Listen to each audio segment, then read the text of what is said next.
music is what we're talking about. 90s music.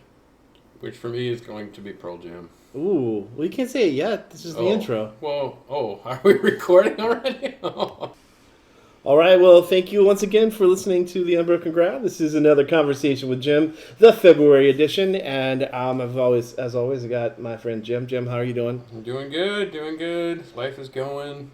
Nice. Moving fast. Sweet. Well, let's start off.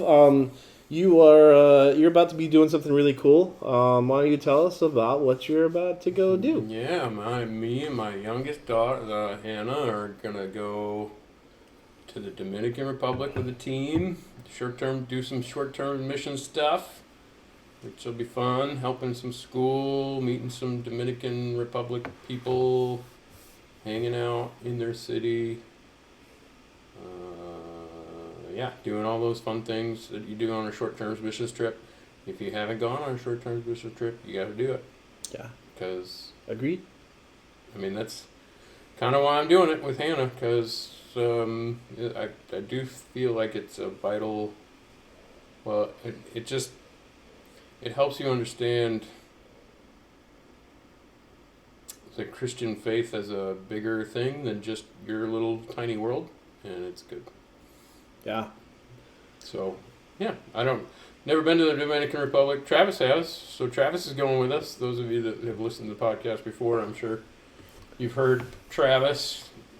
If you haven't, check out the Fry episode. Potato, yeah. I think it's called. I don't even remember. Oh, yeah. It was a long time ago. I'd imagine. Something about potatoes. Because his last name is Fry, so it has to go along. Also, kind of disappointed he wasn't in the Taco Bell commercial, by the way. Travis, if you're listening to this, you get it in the first minute and a half of the podcast. Because the Super Bowl commercial was definitely, we're not for the superstars, we're for the average person. And Travis is well above average on the Taco Bell enthusiast person. So, kind of disappointed he didn't make it on the... He also is well above, this sounds like the year for commercials for him, because he's also well above on the Mountain Dew enthusiast spectrum as well. True. So, were there any Mountain Dew commercials? That was the Seal. Oh, that was the Seal one. Yeah. Okay. Well, Mountain Dew's trying to aim at us, I guess. Trying to get us back in. Yeah. To buy more soda. Yeah. They don't realize that we're all old and realize... You can't do that anymore. We're not drinking soda anymore. Yeah. That is unfortunately true. So much. Yeah, anyway. So, that's fun. Nice. I don't know how did we get there? Oh, yeah, Travis is going... Dominican Republic, Travis is going with... Yeah. So, there you go. Also, I'm super excited because I had lunch recently with Travis, and I believe I've convinced him to cheer excitedly when the plane lands in the Dominican Republic or back in the United States. I don't care which. And he goes, "Will it bother Jim?" And I said, "Most definitely." He's like, "I'm in." Okay, all right. So... Okay, I just don't see the point. It doesn't bother me. You can do it all you want. I don't care. You do you. It doesn't matter to me. I don't see the point. The pilot can't hear you. I feel like we've talked about this on this very podcast. Yeah. I'm not going to go down that road anymore. You say you don't care, but you seem to have a lot to say about it. I've thought it through. I'm going to punch him in the face. And that's how you're going to start. And then I'm going to cheer. Yay! What could go wrong? Could go wrong? Well, we'll have you back after the mission trip in March, for our monthly conversation, and we'll see how things went. Yeah. And if you're not in jail. Or the planes didn't crash or something. Yeah. We are going to the East Coast, so look out, drones. We're coming at you. So you going to Florida? Like, are you flying Florida then? No, we actually go to New Jersey first, and then down to the Dominican Republic. Okay. So I've never been to New Jersey. I have. Yeah. I've been to New York, but I've never been to New Jersey. I shouldn't say I've been there. I've been to this airport. Is it Newark? Newark. Yeah. And I believe, I don't know the direction that will go, but I have seen the Statue of Liberty out of an airplane window. Okay. That's as much in that whole world that I've been. I've never stepped out of the airport. Okay. But that's it. I went to Buffalo Okay. for a summer vacation and we did Niagara Falls and Buffalo and ate original buffalo wings. Okay. So Good. Good. you would enjoy that, Jim. The place that I ate, I forget what the name of it is, but they have a sign that says "Our spicy, our hot is hot," like Oh, um, okay. for all northern people. They're For like, all the people that are like, oh, I bet I could do the hot. You Yeah. can't. You Yeah. can't do the hot. yeah, no, it's legitimately hot. I think I did medium. I can't remember, mild or medium, or yeah, I think I did medium. Hmm. I don't enjoy burning my face off. I like a little bit of taste. So Sure. um, Yeah. So. I don't like burning my face off either. I like the flavors, but I do like the spice too, I guess. yeah.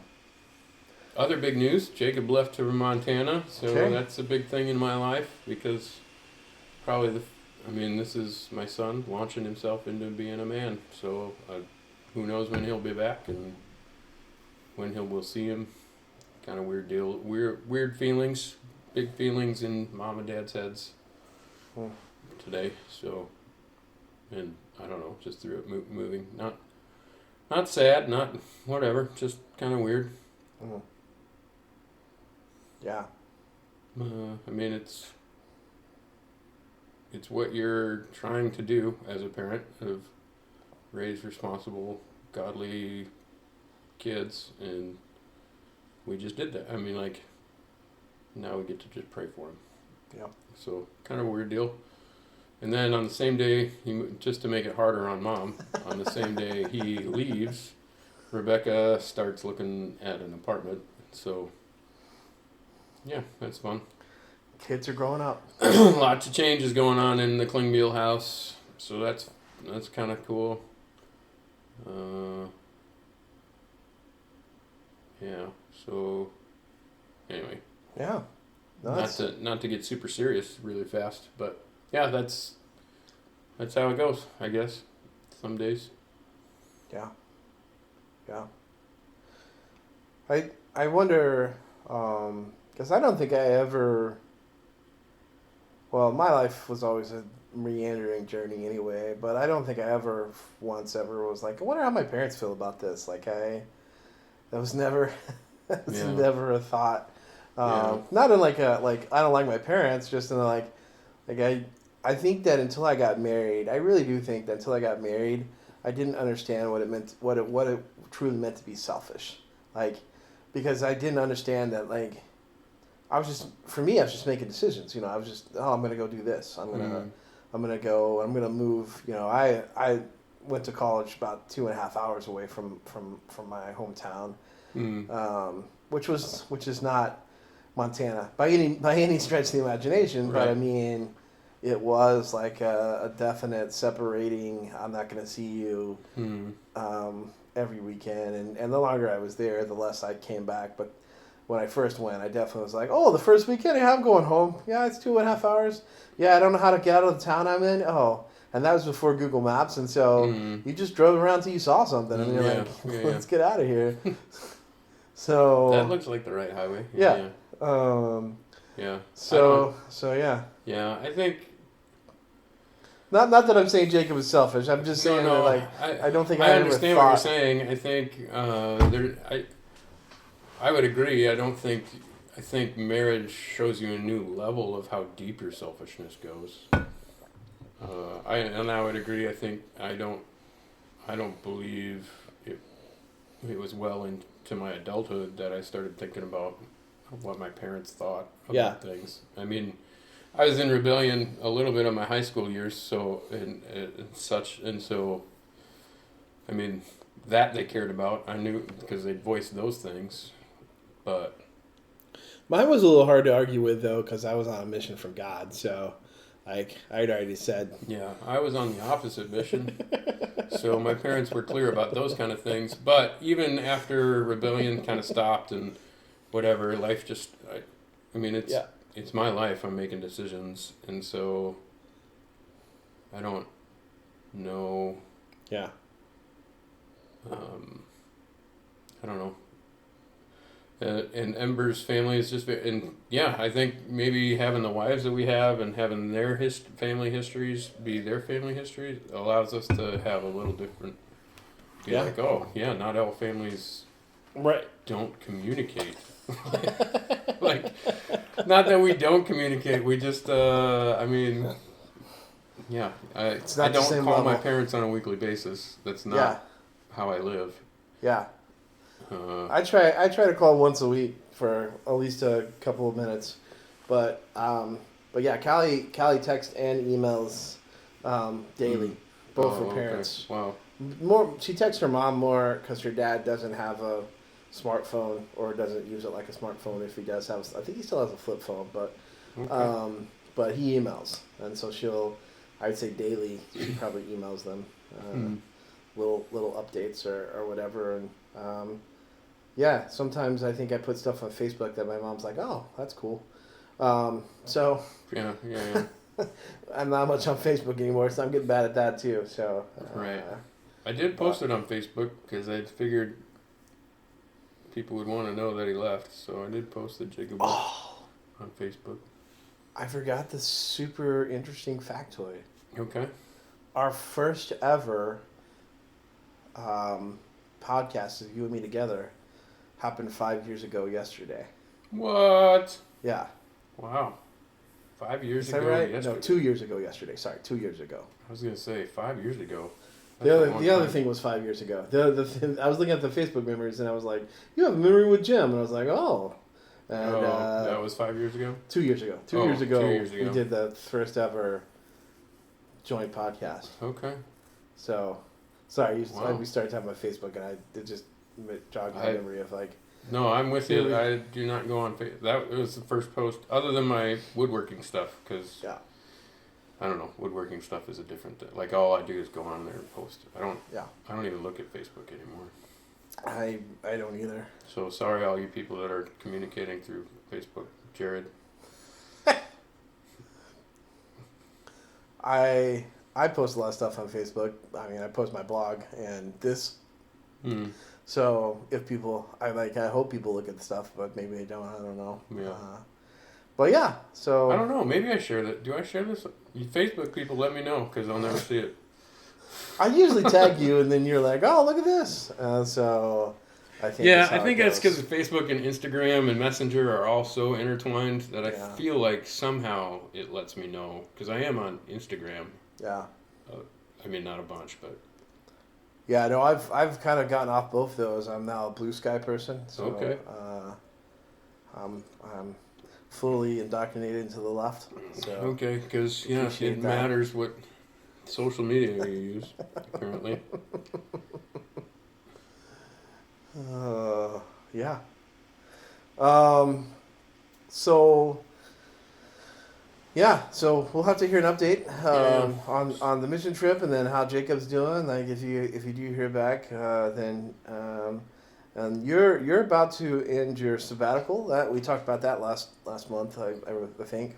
Oh I yeah. don't remember, but Yeah, you're I might come back from the Dominican Republic and then be subbing for 2 weeks okay. because there's a guy at just the high school whose wife is gonna have a baby. So You're gonna take but over. my daughter said he was going today, so if he had the baby now, then I won't be subbing when I get back. Yeah. Because I think they're only giving him 2 weeks. So Yeah. Okay. So we'll so that'll be the end. Like the end of February is the end of your sabbatical. yeah, kinda. I mean, if I'm subbing, then it'll be a soft start or Yeah. something. Like I'll do officey work in the evenings or something. Okay. Get me back into camp, and then camp season will start, and yeah. Well, we'll reserve next February. Yeah, this is February. This Ooh. is February. We'll receive. We're We'll already reserve. in March. Yeah. We'll We're already reserve- talking about March. I'm just saying. In Holy March, we'll smoke. ask you to share your deep learnings from your sabbatical and what you've learned and what Oh. you've come back with. So now you've got some time to prepare. I don't ever give you time to prepare for topics, but Okay, this sure. here's what you can talk about. Well, it's sabbatical. gonna. Yeah, I feel like we're gonna revolve around conversations we've already had on the podcast, but You we'll know, see. People like that stuff apparently. Some of them, you got to call some- back every once in a while. Some of You them gotta come back and listen to it. Circle back around. Talk about other things. I don't know. I don't actually know how to do good podcasts, so I don't know if that's true Yeah, or not. like we would know. Like we would know. Well, rather than starting off with something fun, let's start off with something terribly. What? Okay. We're gonna be serious at the first end. We're starting We heavy. usually go like light, and then like light, an and hour then- later we're like, hey, we should talk about something serious. No, okay. But We're gonna start heavy right off the bat. and I'm gonna pull something out that you said that actually ties really well with this. But the topic is Christian nationalism. A light topic that there's not much controversy around. Okay. Christian nationalism. Yes. And I think what you said about going on. Now, I will freely admit I've never been outside the United States. On mission trip, I have been on plenty You've of. been on mission trips. I've been on and worked in places and got some of the same experience, but I've never left the country to experience a whole different culture. So I will freely admit that I can't speak from that point of view. But Okay. but one of the things you talked about going to the Dominican Republic and just getting out of the United States, I think, and doing mission trips, and it does help you see a global understanding that the church is bigger and more than just what America has, and that the world. And I think what I think what's so interesting about this is, well, I'll pull in like the touch point. We can talk about it a little bit, and then you can expand. Well, you can talk about whatever you want about Christian nationalism, because again, I didn't prepare you, so you can go for your Here we tangent. go. But there's the idea, and I think it actually summed up pretty well. J.D. Vance said, like, Christianity is about loving God, loving your family, loving your country, and then trying to love everybody else. Like, he's like, there's a hierarchy, and Okay. which is a I'll let very you keep going, but which is very formulated from I think the basis of a very. Not that, and again, Christian nationalism is a buzzword, so I'm not trying to use it that way. But I am going to say that there is a unfortunate side effect of being in America is that most of us can't understand or imagine a Christianity that doesn't have an American spin on it. Okay. Okay. Or to put it another way, most of us can't, I think, well, I say most of us, I think a lot of people can't imagine a Christianity where America doesn't exist, because it's been such a constant. This is, this Christian nation. I did air quotes. You guys can't see that, but like that this Christian, like the version of Christianity is so tied into America as a nation that we can't pull those two apart without ripping something, without tearing something. Okay. I mean, lots of thoughts are going through my head right now, but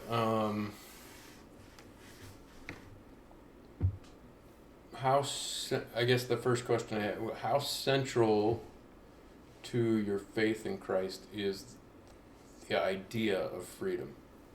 Well, that's an interesting question, because I would answer it differently at different points in my life. Okay.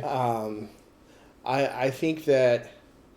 So, I think that it's super central, but different. Hold on.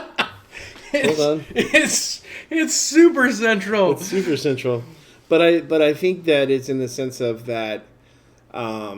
What Paul talks about, which is you've been given freedom, and then he turns that around on its head that says, because you've been given freedom, then live this way. So like that to me is the central part, and I think that's where, and I'm kind of tugging on the idea of freedom because I know what you're asking, but I'm pushing against it in a different way. But like I think the idea of freedom as I can do whatever I want. like kind of ethic of that exists, and I think that's very American. Is like you can't tell me what to do. I'm my own person. I'll pull myself up. I'm responsible for me, and don't get in my lane. Those things I definitely like, and very much can be tied into, I think, a very particular reading of lots of scripture. Okay. To answer your question, I still think freedom, like, because he does set us free, so I can't divorce. Like I guess I want to be specific to say that their freedom, it is, but like the freedom that the Bible talks about, I think is very different than the freedom that we let ring, if that. Okay. Okay. If that's nuanced enough for you. Sure. So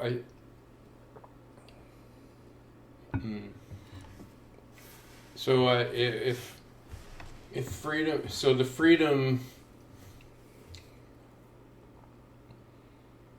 that you're talking about, the freedom that you would say that is super central to your faith,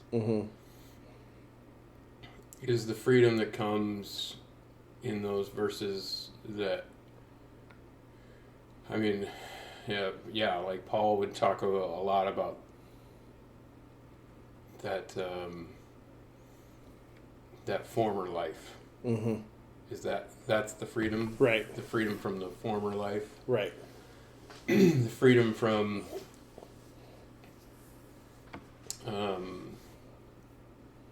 that selfish heart. Yeah. The freedom from all of my desires, which I feel like if you're any kind of aged Christian, you see where those desires end. Right. Not all of them. I mean, I get... Not instantly, but... And not instantly. Right. But I think as you say yes to Jesus, you see those things more and more of, oh, that's a deep, awful desire that I need to kill. And that's, like we were talking about with selfishness and being married, like it just, you see another level of it. Yeah. And so that's the freedom you're talking about. Yes. And I think along with that is seeing that, I mean, like, hey, there's actual, and I was sharing this with the 5th and 6th graders I help hang out with on Sunday mornings. We're talking about one thing we wish people knew about God, and I was like, I wish people knew that it really does matter what you do with your life, the choices you make, and that the Bible has like the cheat code for, like, I mean, just take something like don't lie, like if you think about all the bad things that have spun out because you lied, you're like, if you just told the truth, it might have hurt. Like, it might have hurt you to have to tell the truth. It might not have felt as good. Like, lying, you get away with something. But when you think about, all the mess that's involved in that, and it's like, yeah, life would actually just be easier if you just didn't lie. And the Bible says, hey, don't lie. Mm-hmm. Like, and you're like, oh. So, and like it, and like your faith and what you choose to do, it really matters. And that's where I think like that freedom to say, like, the world definitely is like, no, we should walk this way.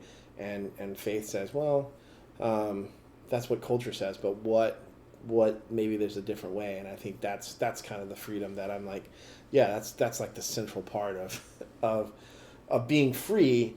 But I mean, but you give me your other side of that. Like, when you ask that question, like how central is freedom? What do you mean by that question?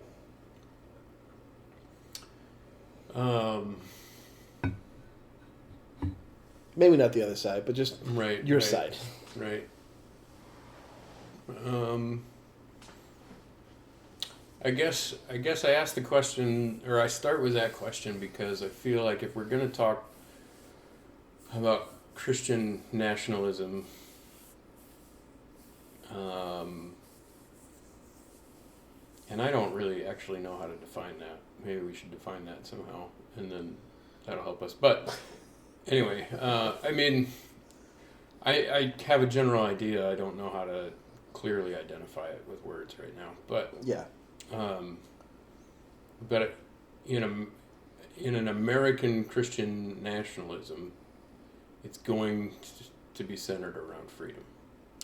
because that's our overlap Yeah. between our government and the Christian faith. And Yeah. so I asked that question because I think if you were to talk to Christians from other countries and cultures that Yeah. didn't have the same values, Right. I would ask a different question, because I would be willing to bet that a lot of other cultures are dealing with the same thing. Yeah. What is Christian nationalism in whatever, in Japan or in, I mean, I don't know. I don't know the other countries well enough. Yeah, it would. Well, I think I think like I guess I would phrase it differently than what you would say, but I agree with you. I think where it is like how passionate are you about your rights? Sure.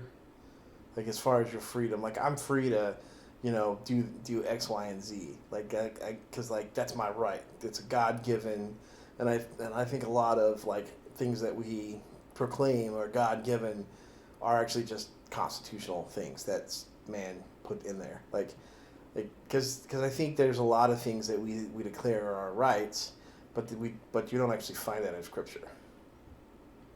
Yeah. And I think that's a fun balance that we get to play as citizens of the earth. Right. I mean, we are a citizen of a country, and arguably, I mean, I get that there's people out there that aren't going to say that America is the best country in the world. Maybe it's not. I don't know for sure, but I do think we got it well off around here. I mean, we're in the top. Yeah. I mean, just making yourself an American puts you in the top 3% of Right. of income earners. I mean, Yeah. even if you don't earn an income, you're in the States. You're still Right. Anyway. The point is,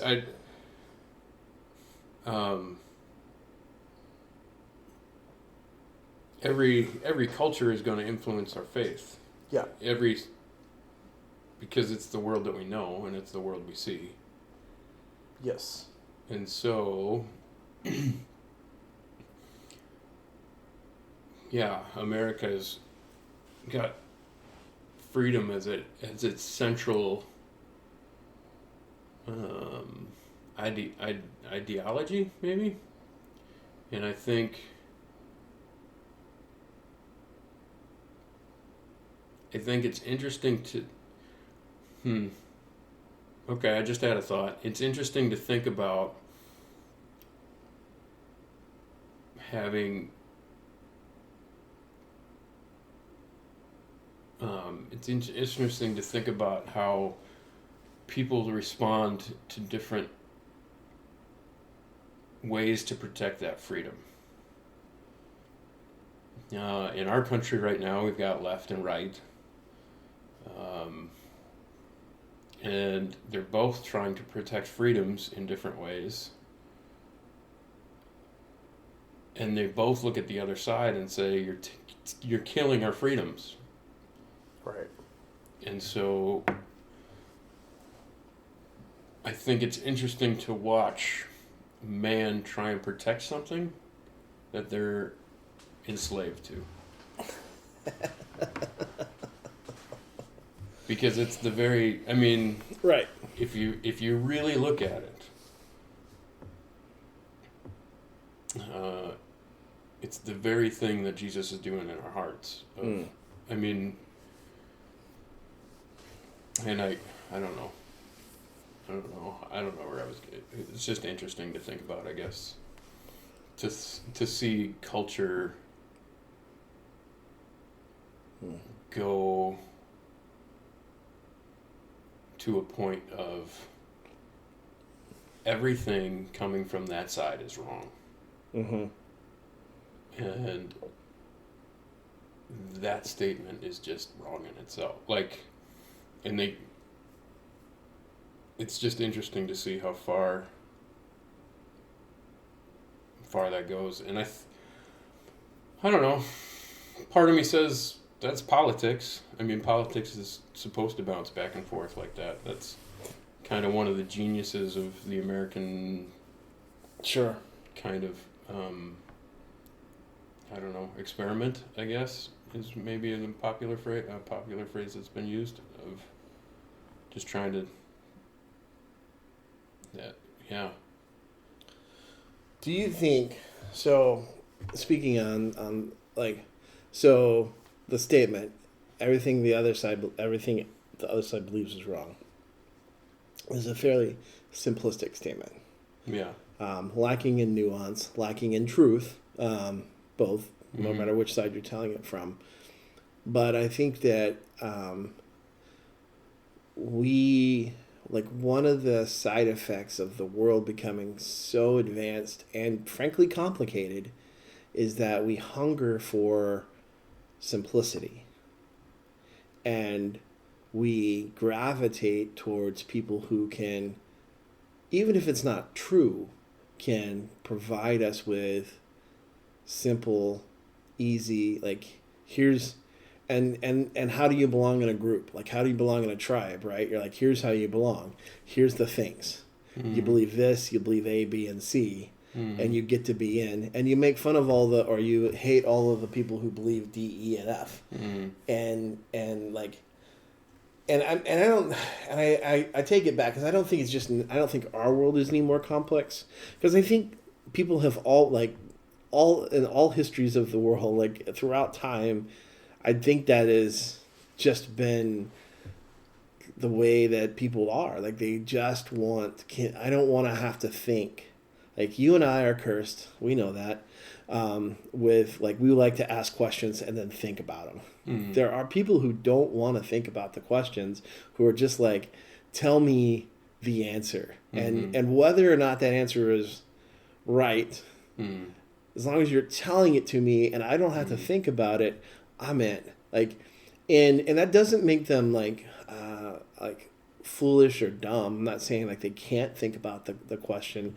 They just don't want to put the energy into doing that, because they would rather do something else. And it's hard for me to wrap my head around that, because I'm just like, no, let's ask more questions. Let's think about more connections. Let's think about, and I think that that it just becomes, I think, to me, the modern problem is that it has become so complex, and so many sources of information, and so many things, and so we're so bombarded, that I think that in some ways we do navigate to a simplistic, this is what I am, and if you have something that can define that clearly and make a rallying cry, then people will flock to it. And I think you see that on both sides, whether that's right or left, or you just see, and then what you see is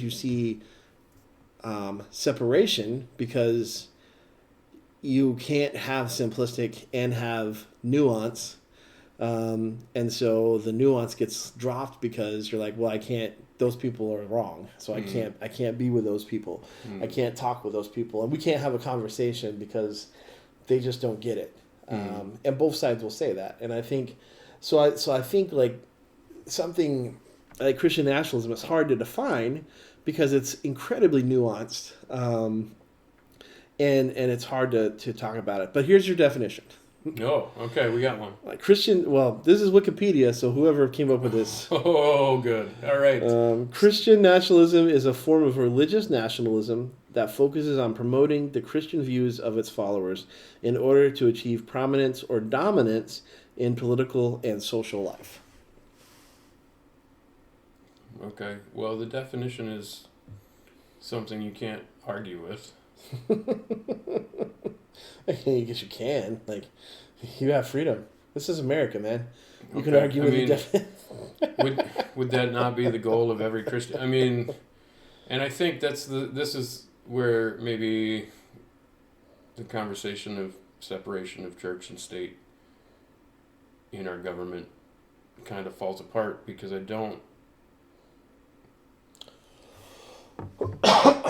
think that has become deeper and deeper as this American project has developed. And so I think there's a side of politics that says, don't bring up any religion, don't be forcing anything, and don't even allow us to see where that's coming from. Because if we can see that it's coming from a religion, it must be wrong. Yeah, I would say that's an extreme side. I mean, I think. Yeah, I like, mean, I think that's an extreme side on one side, and then I also think it's also because arguably that definition that you gave is what Christ is asking us to do. He does want us to be good citizens of our countries. He does want us to be outstanding, not only citizens of our countries and responsible, and I mean in a democracy or republic, or however you want to define American politics, that does require you to be at least more than educated, more than headline educated. And so as far as how we vote and things like that, I mean, that's just kind of the responsibility. But but I think people now have coined phrases like that. Yeah. That as soon as you start saying things like Christian nationalism, it's validating some overstepping.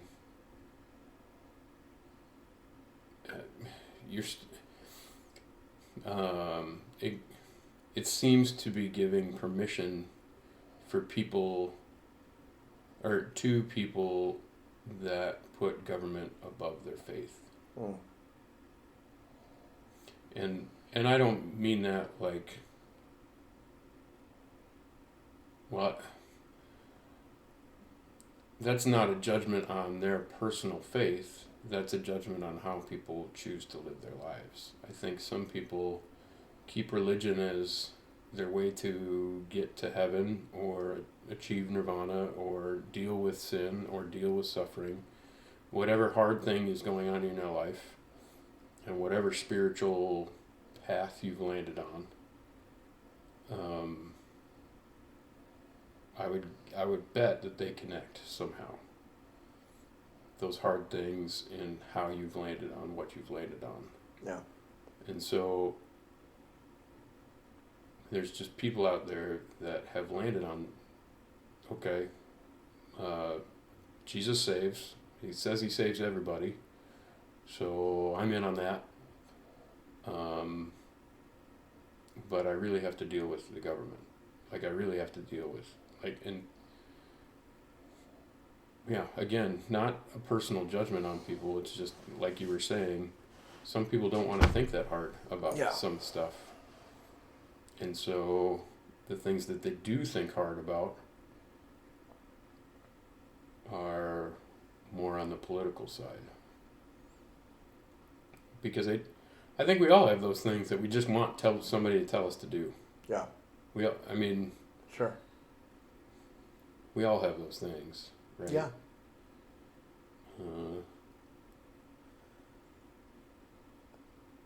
I think the thing that to me, because like I do agree that we are called to be like, the thing that we want to create is a society that looks like what Jesus would want it to look like. So I agree, like that is the calling. Mm-hmm. I think where the struggle is, to me, is that we're called to build His kingdom, and we struggle with building not just His kingdom, but our kingdom, and being like, well, if I build my kingdom, His kingdom will come along. Like, and on top of that, I just have a very big problem with legislating morality, because the moment we put it into law, like it suddenly becomes less about, trying to live your life in a way that's pleasing to God, and like, oh, I'm just following the law. Like I think we've had morality laws. Like, I think if God was gonna do that, then he wouldn't have stopped. Like, I mean, like Israel would still be a thing. Sure. You know, in the sense of like these are the morality laws that this nation lives by, and I think that instead we're called to rule the kingdom of our hearts, which I think, you know, we have a domain, we have ourselves, we do have something that we quote unquote rule, but it's too, we have to like, I don't think that we are called to, and this is a nuance. I'm nuancing the nuance out of this, because, but I don't think that we're called to oppress people, which doesn't mean you can't say like, hey, you can't kill people. Like that's not like, but especially when it becomes just like, well, the whole foundation for this is a belief system, and it is, and like this government is governing people who do belong to this belief system, but there's also people who don't belong to this belief system. Just in the same way that I wouldn't want,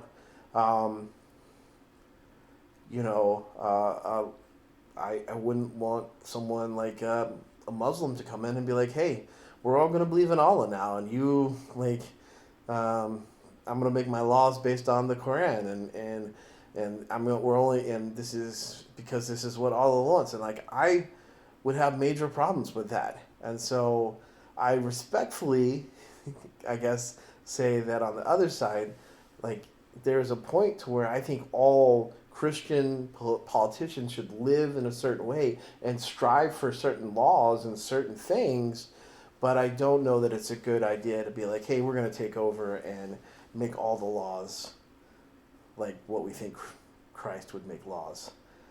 So. Sure. I mean, I guess I somewhat agree with that. I think,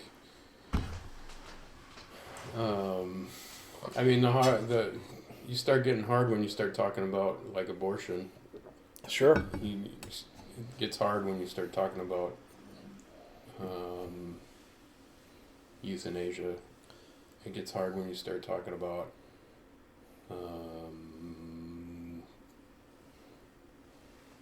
legalizing drugs, because those come from a very moral core, Sure.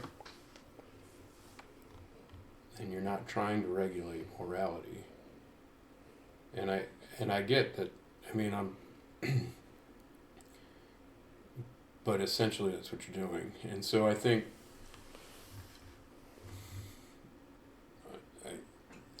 and that's why I think that it's interesting to think about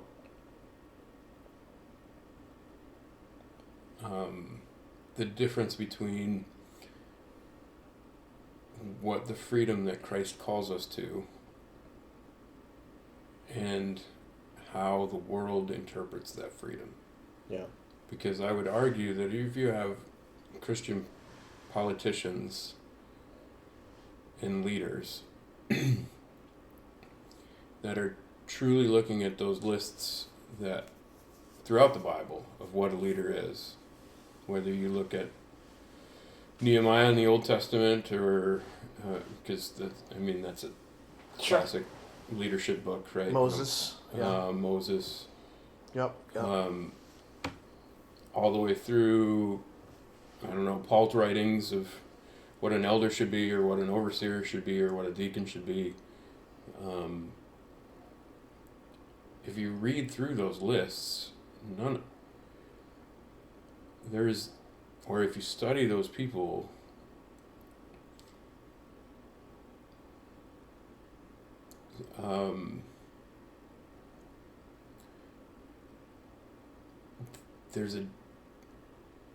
it's not like you can checklist these off and then all of a sudden you're this person. It's the freedom I have in Christ takes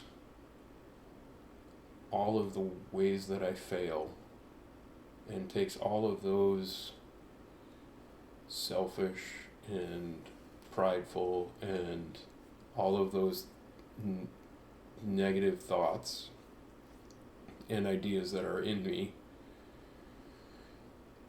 And through the power of the Holy Spirit, it gives me a new way to look at things.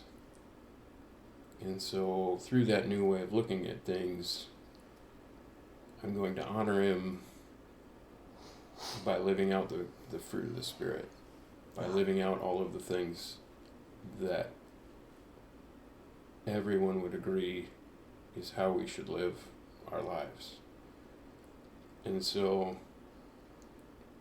I feel like that's real close to presenting the choice that we have in following Christ.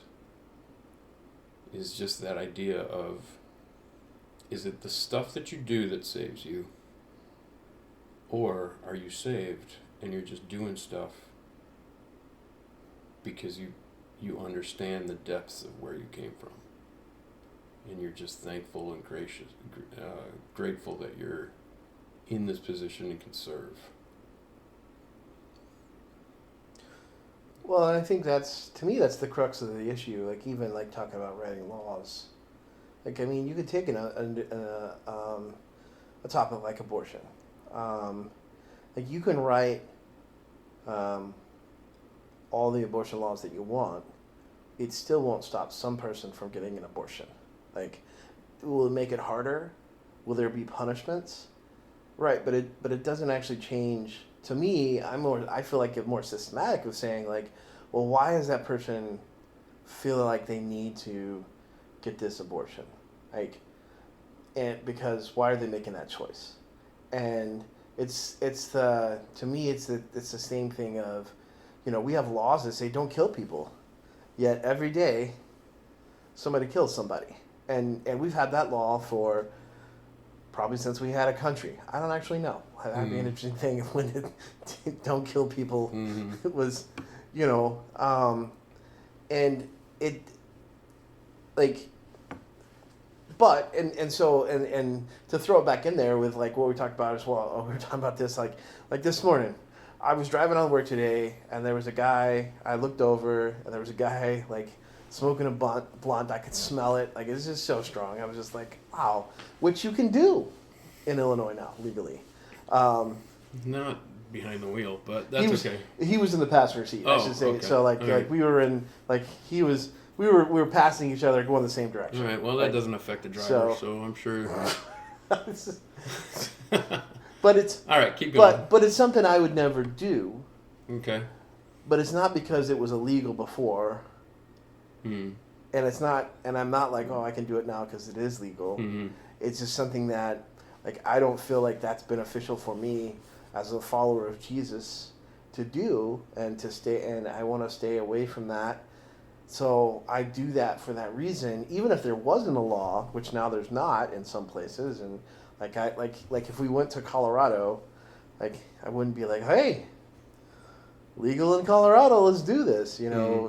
It's because it isn't what I do, like, and that's not even a salvation issue. It's not a question of like, oh, well, if you do that, then are you really saved? So for me, it's the question of if, and I think it's funny this way, is like, if you want to live your life, do you want to see, like, are you asking like, well, how close can I get to living away from God's word and still be in? Like, like how close to the edge can I get and still be in? Or are you saying, God, you have a way of life. I want to live life the way you want me to.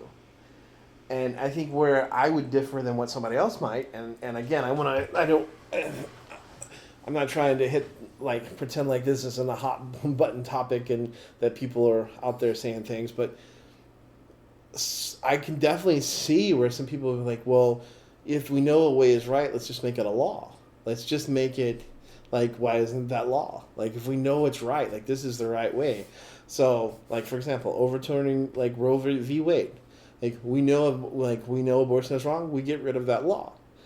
My frustration or struggle with that is, I agree, I don't wish or want or endorse anybody getting an abortion, but I think it's the wrong question to ask. How do we get rid of this law?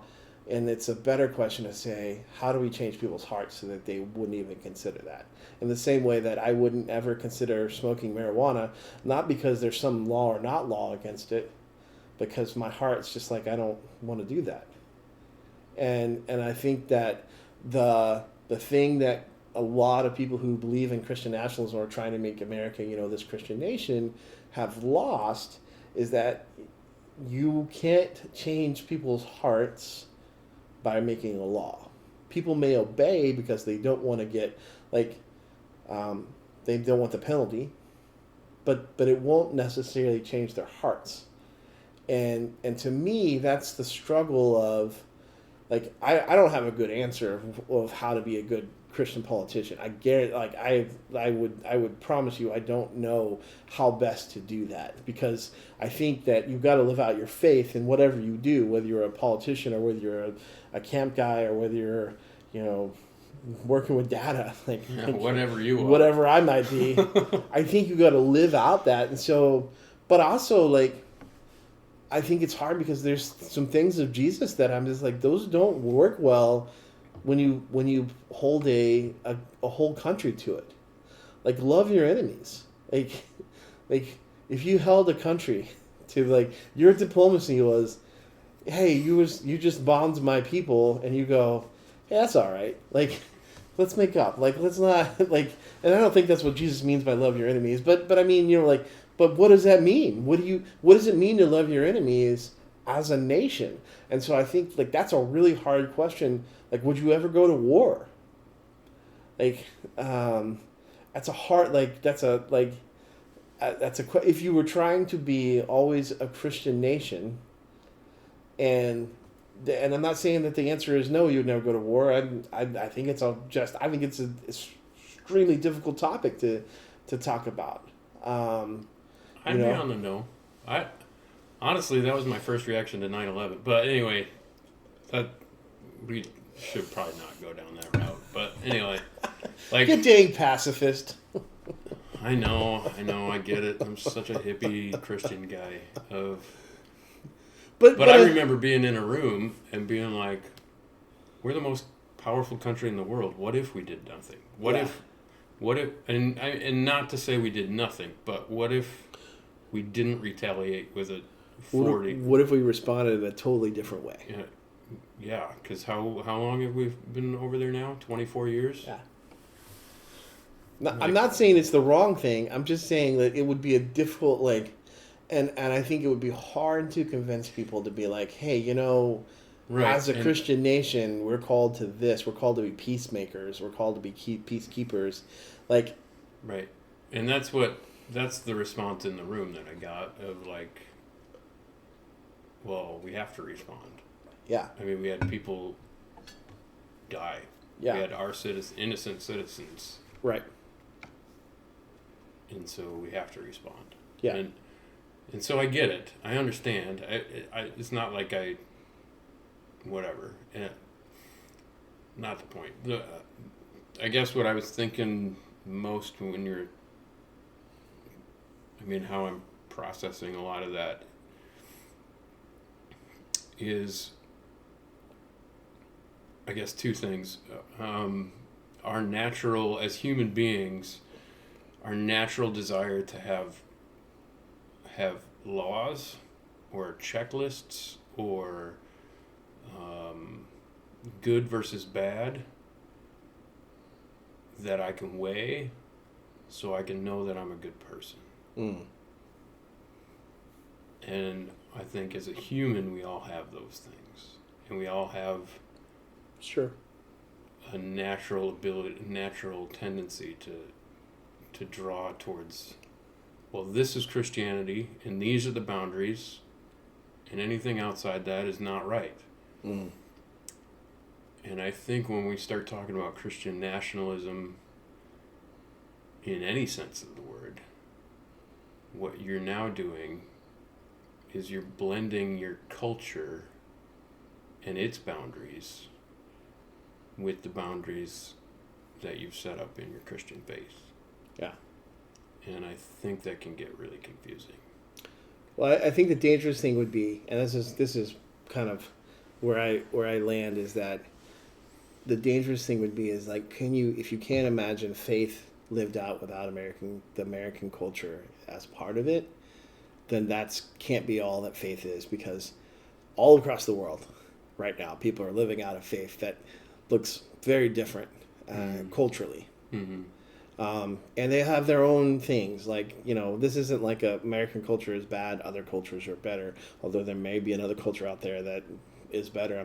That's not even the point. It's just that when we see things through our own culture only, we begin to lose significance and begin to narrow.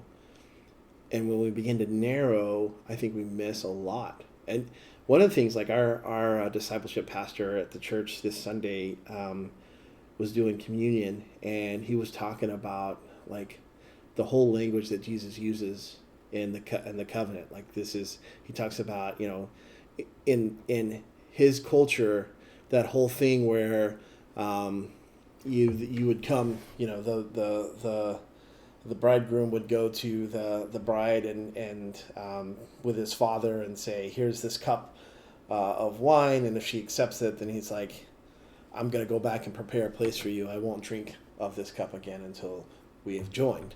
And it's very much full of like this symbolism when Jesus then sits down and be like, I was very eager to drink this cup with you because I won't drink of it again until after I've come into glory. And like the significance and like the meaningfulness and all of that is there because they're bringing out the very Jewish Jesus' culture at that time, how things were done, those traditions, like just makes it more rich. And it often makes it hard for us to, when we miss those things, which even when we do, it's still very rich, but when we limit, we're like, no, you've got to understand Scripture through this lens, and it's America as that lens. I think it does diminish the type of Christianity that we have. Not in a way of like, oh, you're not getting saved, but in a way of like, that's not the intention. Like Jesus didn't come so America could be saved. He came so people could be saved. And some of those people would end up in America. And one day, probably, maybe thousands of years from now, maybe not. I don't know. America may be gone. And yet Christianity will still exist. And I'm not talking eternity. I'm just saying like that, like Rome was here. Rome was gone. Christianity was in Rome. And then big part of Rome disappears. Christianity still continues. And so and you can't totally remove yourself from your culture. I'm 100%. I'm not saying that you can't, because I think that's incorrect. I think like you're just stuck in your culture. But like to think that maybe your culture has arrived, which I think at some point most cultures do. That's where I would be like that's the dangerous thing about like just seeing that. And so that's why I think it's cool that you're going to you've been many places. A few places. Well, I've been to zero, so comparatively, you're a world traveler. Yeah, I guess. But I think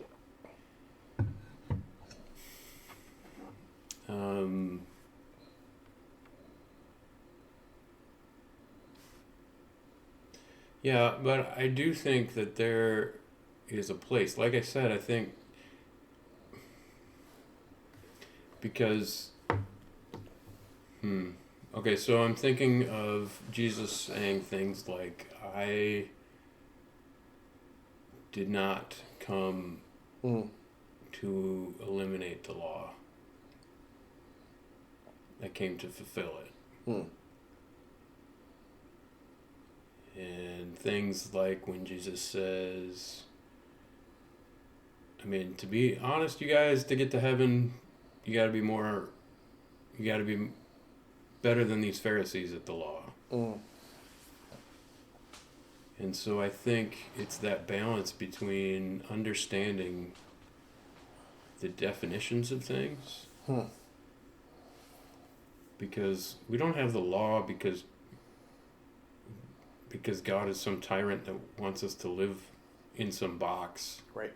We have the law because God is holy, and he has to define that for us.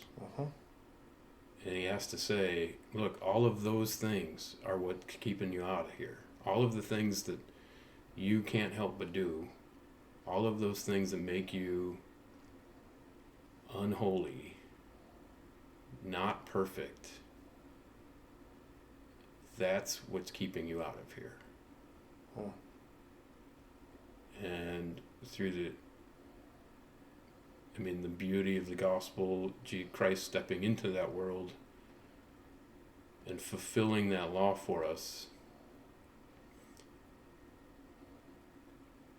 that's the beginning of our freedom.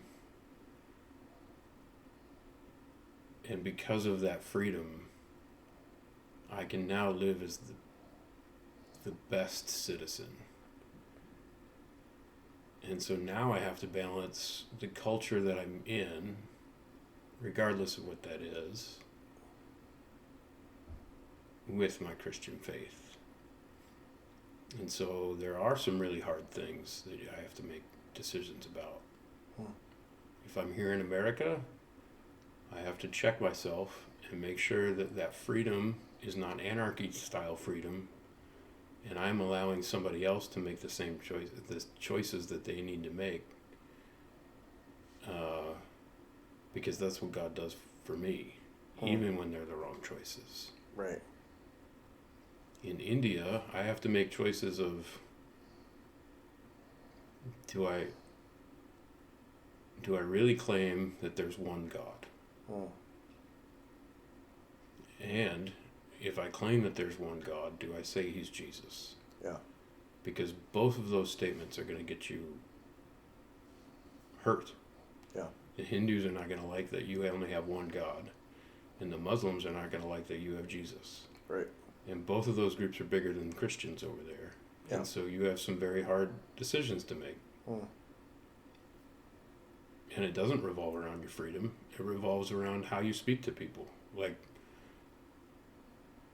Because I would argue, walking around India, it was a free place. I mean, there's too many people for them to have as many rules as we have.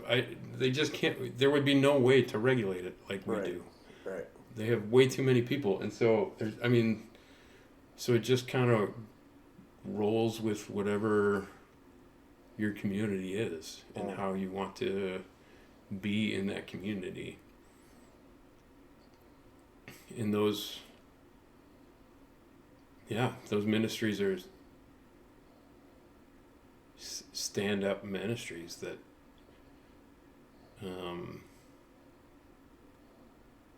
that are very clear about what they're doing, and it opens them up to very dangerous possibilities.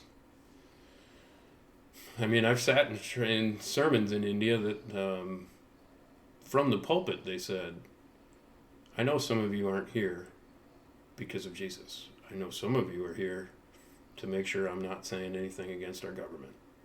And you're lucky because I'm not. Because Jesus is bigger than that.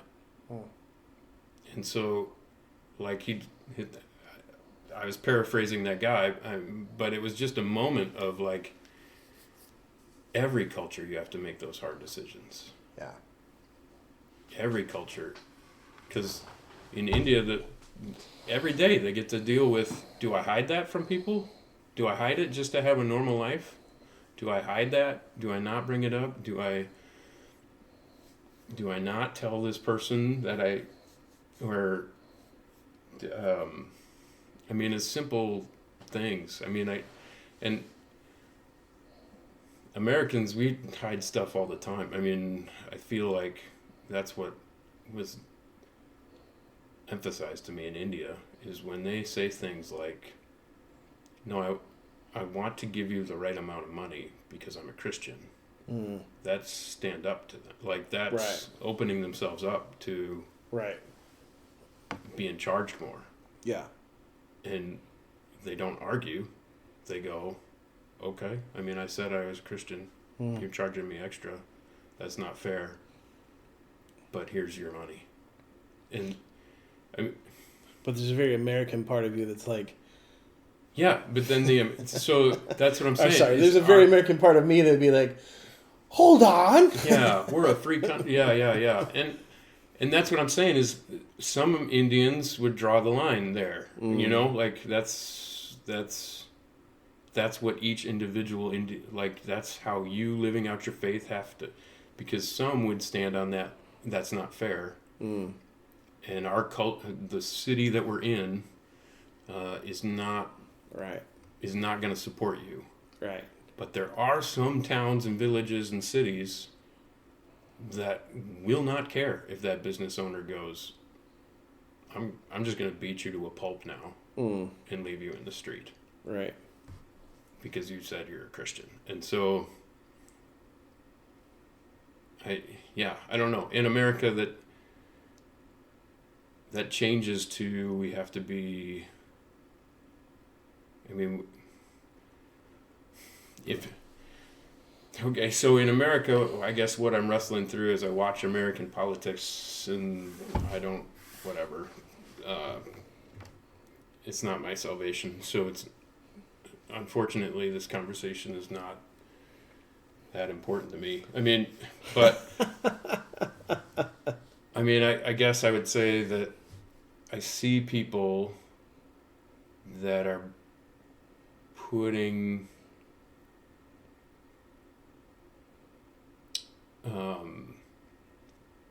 our American culture above some of the things that God calls us to do in the Bible.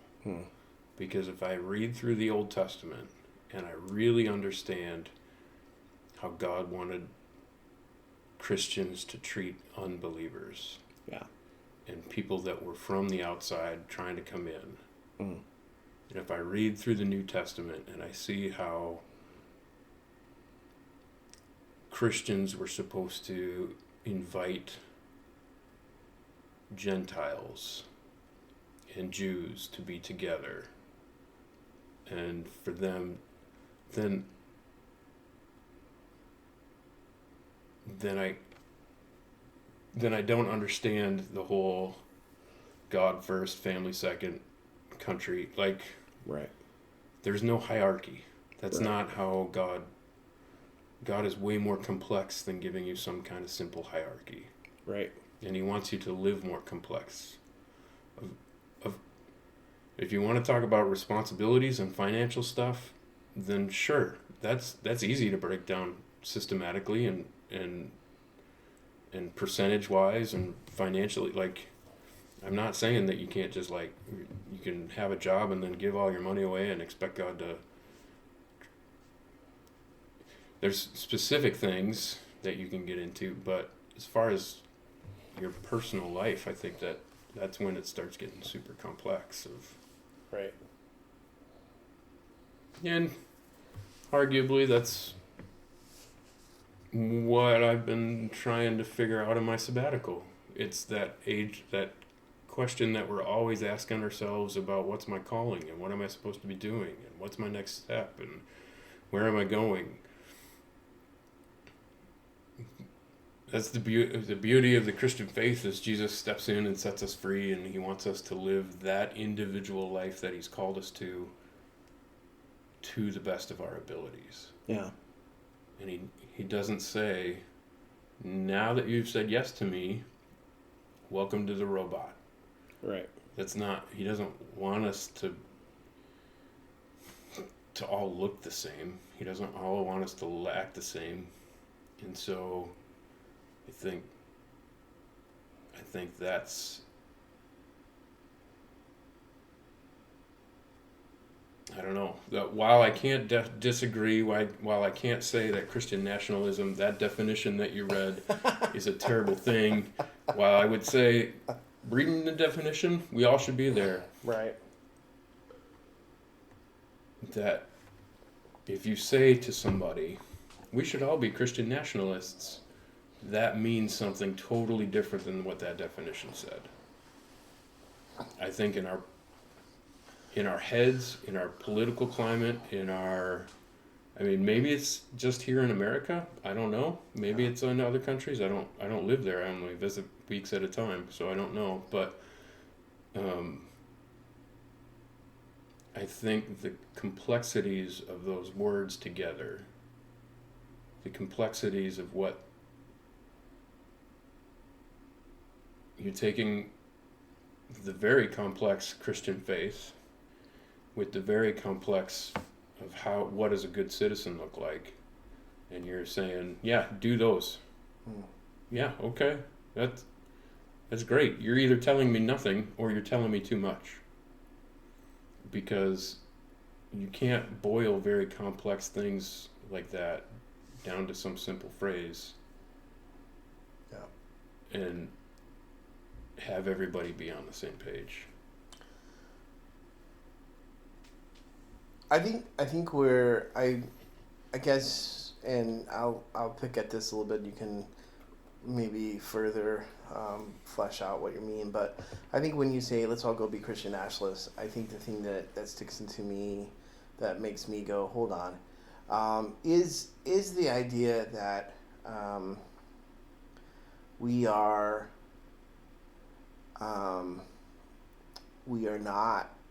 citizens of whatever country we're in, that we're citizens of, but we also are, like, I think Paul tells us this, we're foreigners, we're aliens, where our true citizenship is heaven. And so I think so that's where I would be like, I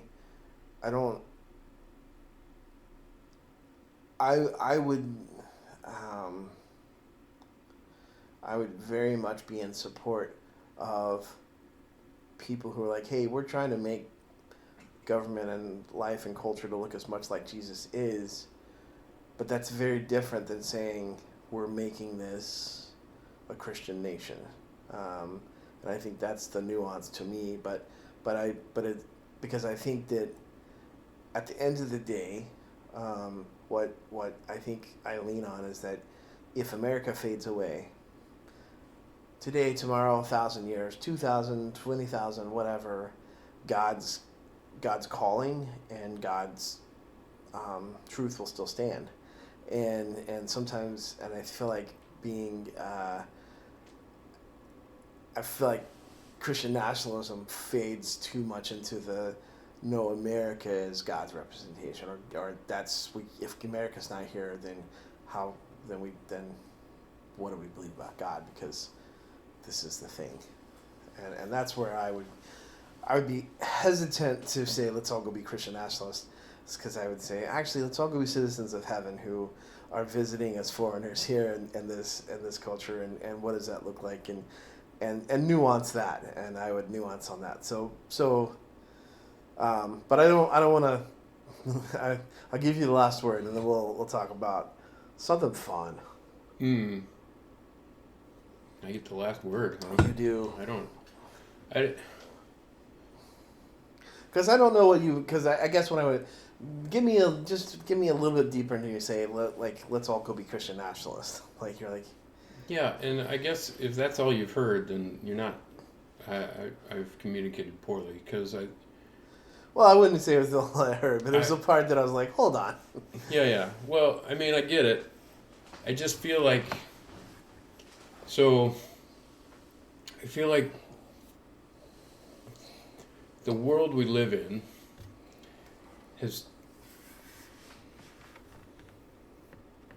Maybe I'm trying to figure out how to explain it. So, okay, so the Christian faith that I believe in, in the worldview, the lens that I'm looking at all of this through, is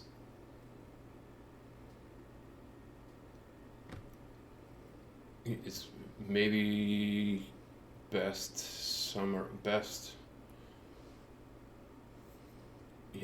described by, am I living a rules-based life, or am I living a life that's based in grace? And not just general grace, but like a specific Christ on the cross set me free grace. and again, we're oversimplifying things, Sure. and so even in those statements, they bleed together in real life. Right. But I feel like the grace side of me can hear that definition, and along with all of the lists for elders, the what you need to do as a believer, the Jesus saying, the ones who accept me are those that obey. James saying, faith without works is dead.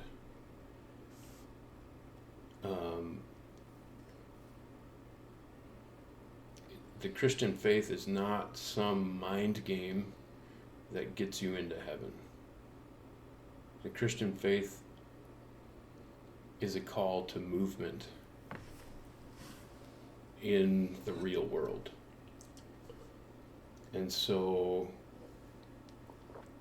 if I just hear the definition, Sure. that definition said, be the best citizen, both of your country and in your society.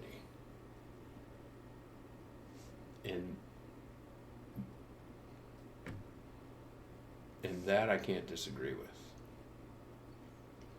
However, if you read that definition and you're living in laws-based mentality of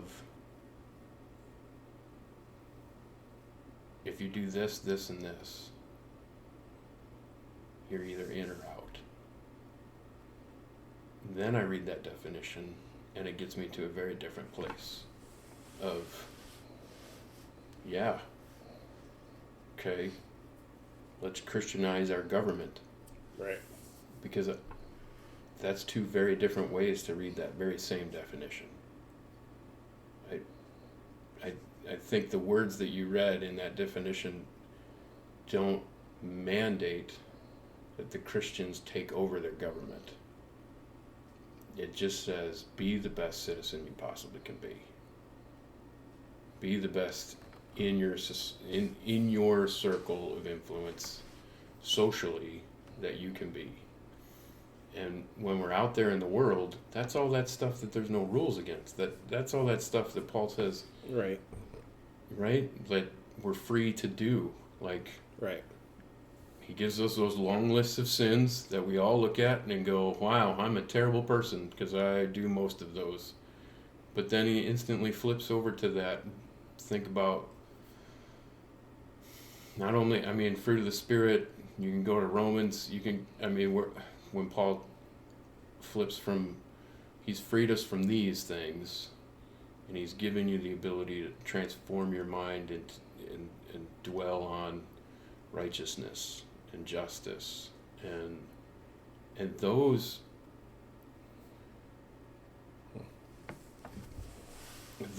not only demand me to be the best citizen and citizen of my government and socially responsible in my circle of influence, but they also demand me to care for people. Right. They also demand that I am creating that I'm the circle of influence that I have is drawing people in. In John 17, Jesus is praying that is what non-believers are drawn to, is that unity of the body of Jesus. The last word. Anyway, in that huge prayer, he ends that by praying for us, saying things like, God, I want the believers to be so unified, like you and I are unified. Yeah. And and then he ends that whole thought, that whole idea of which, if you think Christianity is some lighthearted thing, try being unified like God and the Father to somebody. Anybody. Try it. It's hard. Okay? Because you're going to have different ideas. Anyway, he ends that whole thing with, let those that are looking at that be drawn to that love. Yeah. So that unity is supposed to be so tight and so free and so open and so accepting and so grace-filled that anybody looking at it is going to be drawn to it. And so could I ever say, yes, let's all be Christian nationalists? No, because our society today is soundbitey and terrible. Right. And But however, if I'm sitting down with a cup of coffee with you, Yeah. I'm going to advocate that you be a Christian nationalist. Sure. Because if I just read that definition, a Christian nationalist is somebody that's trying to be the best citizen of their country.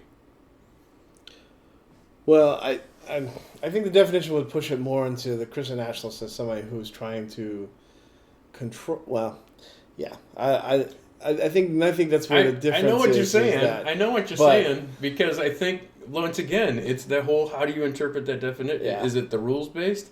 Because government is instantly in the rules based land. I Yeah. mean that's how they're going to look at it because which is, and I think I what agree government with you. agency can be like, no, Yeah. let's just fill this with grace. And which is where I agree with you. I think we are called to make a nation that's like Christ. But does that make us Christian nationalist?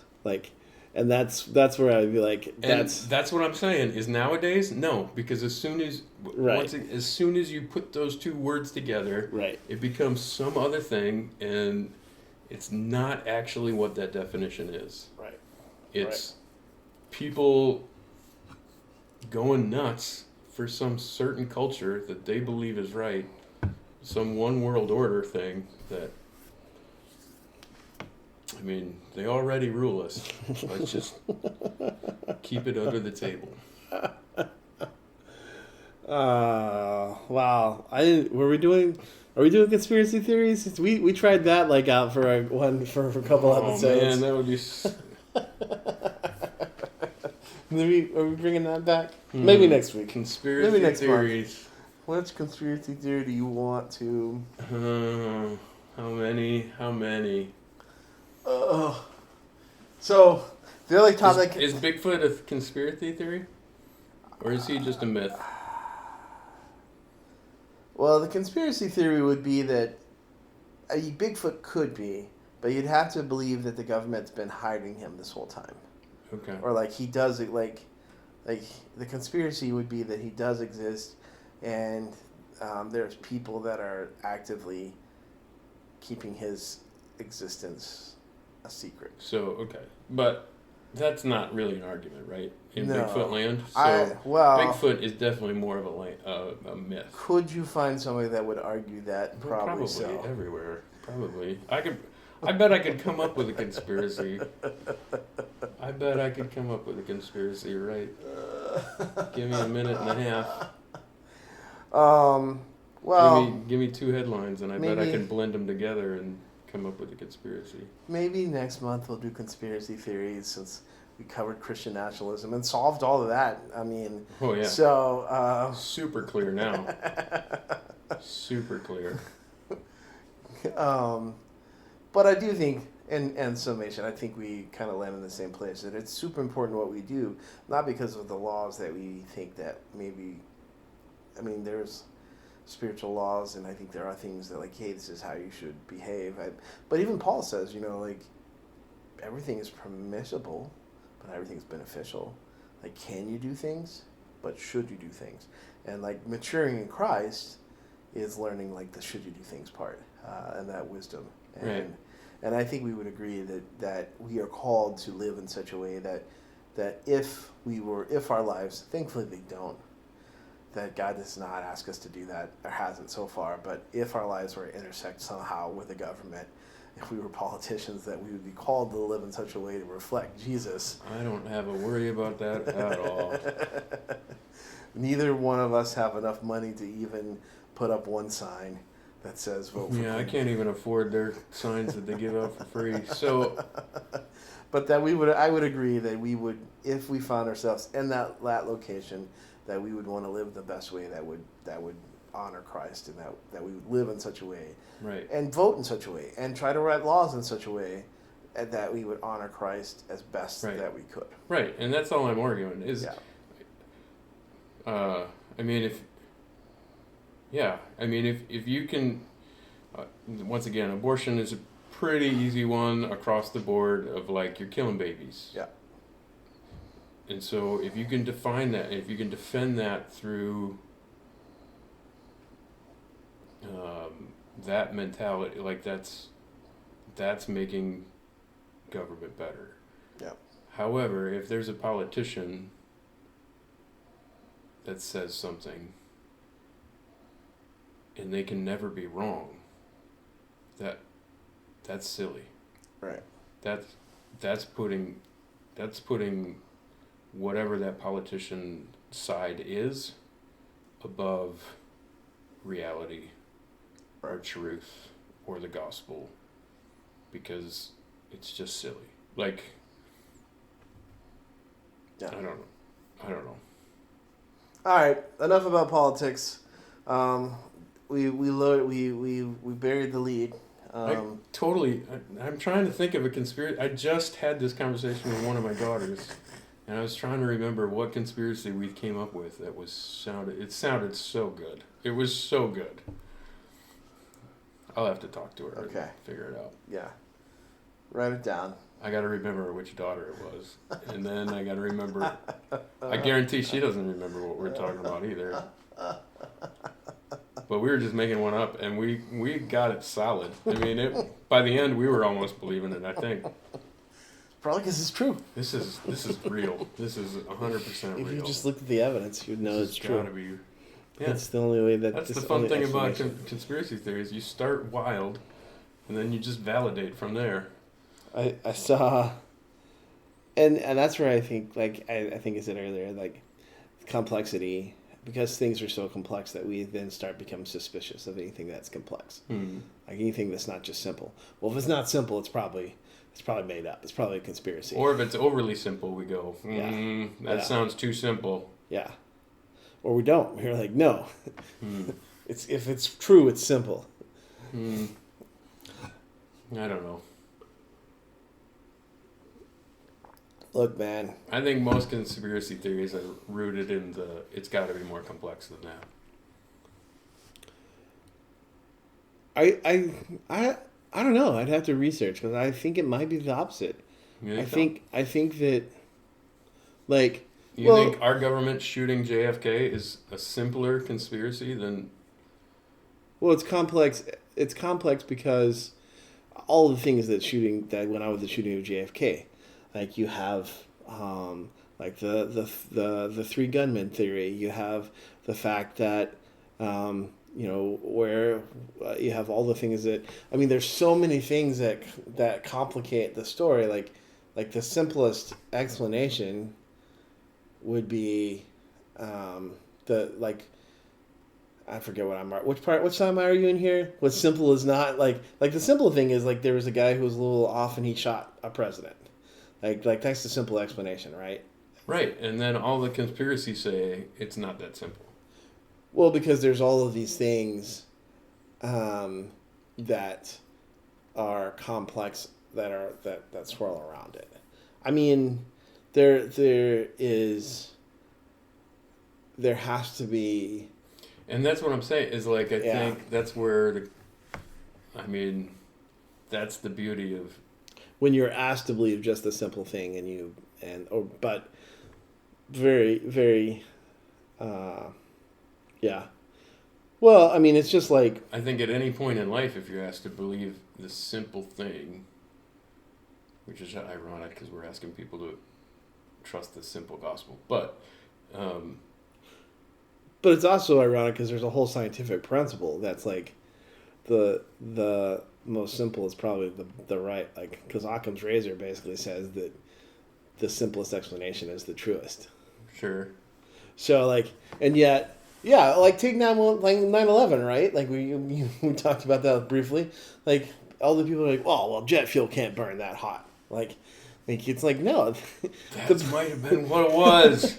I was telling my daughter, are we going to do this? Am I going to say this? How long is this podcast? No, we don't care how long this no, podcast we is. don't. I'm going to go into this. We So don't. my daughter, you're going to appreciate this one. Okay. You and I can remember a world. Yes. And this is the old guy moment that I had This with is my true. daughter. Yes. Is we can remember a world where America was untouched. Yep. I So remember. a plane went missing, or Yeah. a plane was flying the wrong direction. Never once was the remotest thought, hey, that's going to crash into a building. Right. Now that's our first thought, Yeah. okay? And that's been our first thought since 9/11, right? I mean, since that happened to our country, Right. anytime we're like, oh, we're getting attacked again. Oh, we're getting attacked again. But pre-9/11, that was not Wasn't even an on the option. radar. Not Like, even it an wasn't option. even a thought that we had. Yeah. And out of the, how could they not possibly think that those planes were going to not hit those towers? Yeah. Out of that understanding comes a whole bunch of conspiracy theory stuff that make it seem like, what was the government doing? Mm. How did they possibly miss all of this? Sure. If they weren't directly involved, how could they have they made that happen? Right. I mean, how could they let that go that far? Mm-hmm. When pilots' doors weren't even locked. I mean, like, We never. we were only considered maybe 15 years into we can't smoke on planes anymore. Right. There were so many new things that happened with 9/11 that now the generation underneath us is looking at and going, see, it's gotta be. And you're like, no, you're missing the entire context of 9/11. Like, I don't. People used to be able to fly without ever having to take their shoes off. Yeah, you never just wander on through. You used to be able to walk right up to the plane, like, Yeah.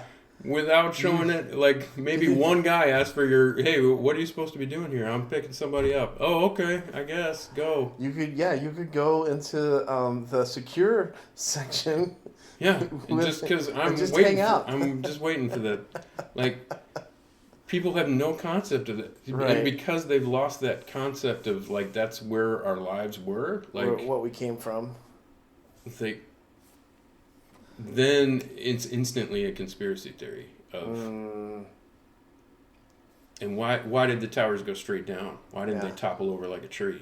Yeah. Well, because that's how you implode a building. You explode Right. it from the inside, and that's Right. basically what those planes did. Yeah. Is they exploded him from the inside. Yeah. Like, it was just a really fun conversation to have.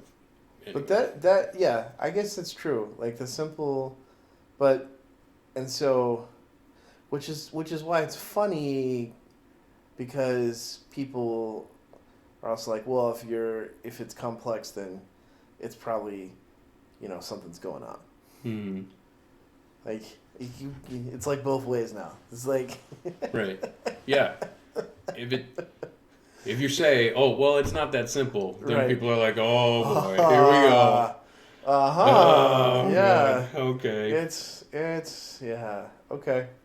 All right. Well, so we buried the lead. You started this off. I asked you to bring a 90s album to talk about. That's our fun thing for the night. Oh, is 90s albums. Okay. 90s albums. Yeah, 90s albums. Yeah, I have a 2000 album, but it's close Oh, enough to the all right, 90s. all right, okay.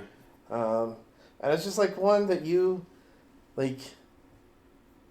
Well, I'll set up why I asked you this question. Yeah, and then you can, yeah, set it up a little bit more, and then we'll go from there.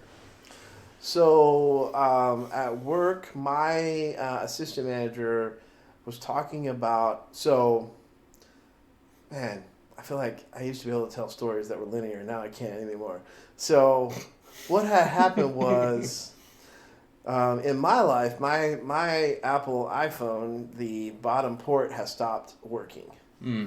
So I can no longer charge it, plug it in to charge that way. So I have a magnet charger because I just paid this phone off. There's no way I'm getting a new one until I absolutely have to.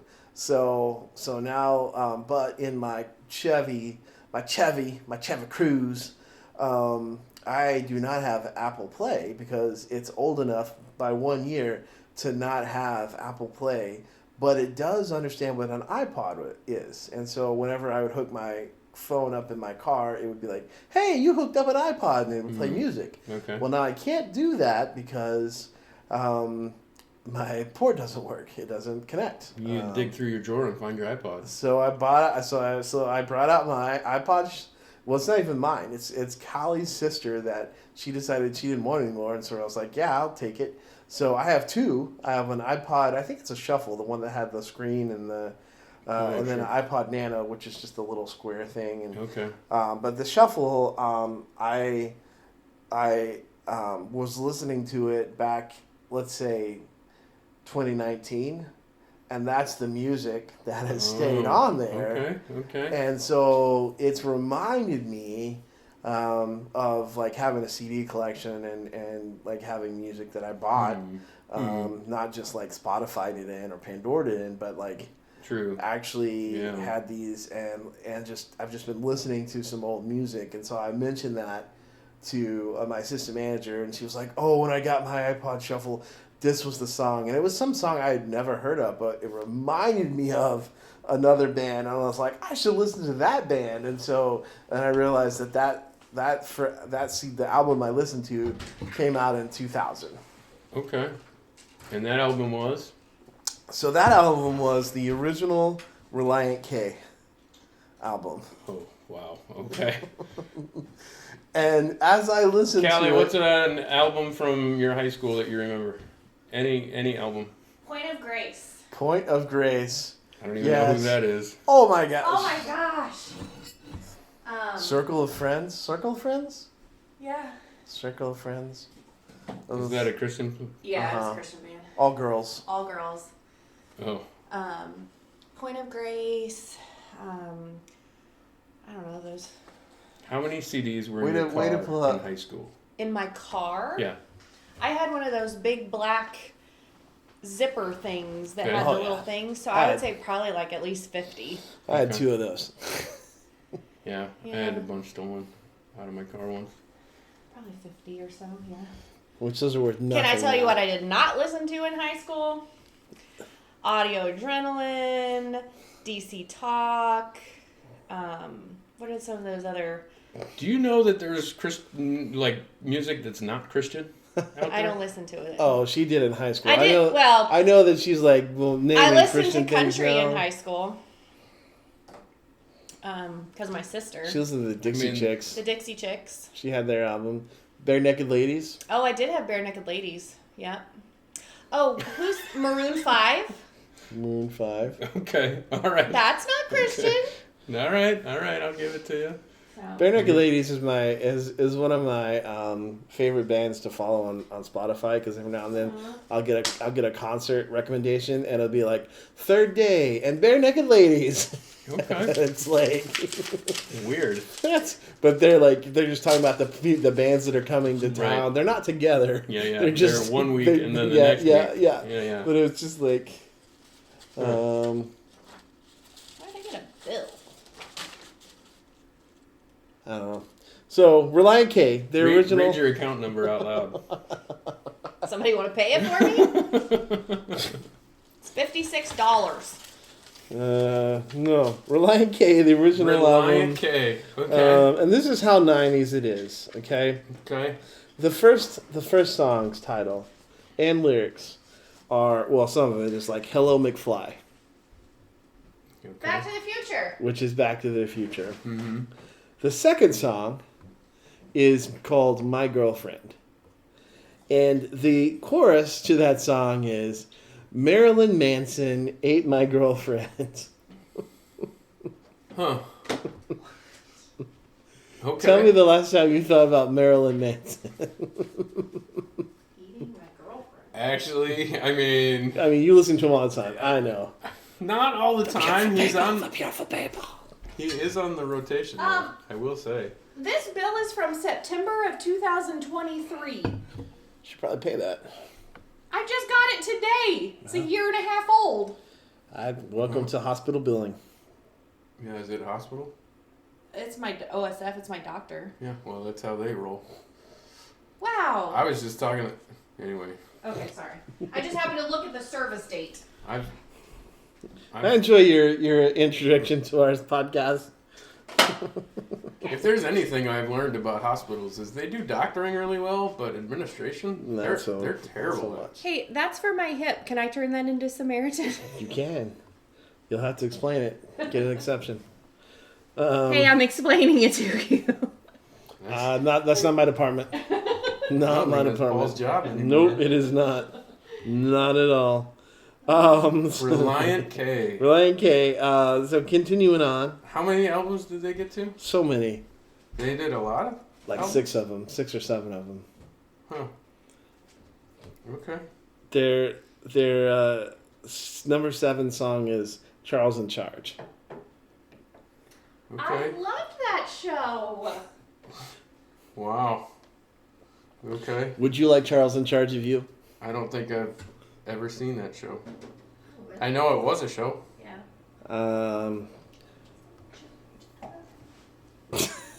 Wow. Kelly's singing it now. All right. Hey, you can't sing too much of that.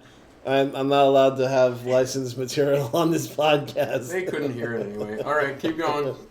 Song name. Nancy Drew. It's one of them. It's a Oh, song about God. Nancy Yeah, Drew. yeah. And I just thought, I don't know of an album that says more that I'm a 90s kid than that. That's true. I mean, they embedded themselves. Huh. Okay.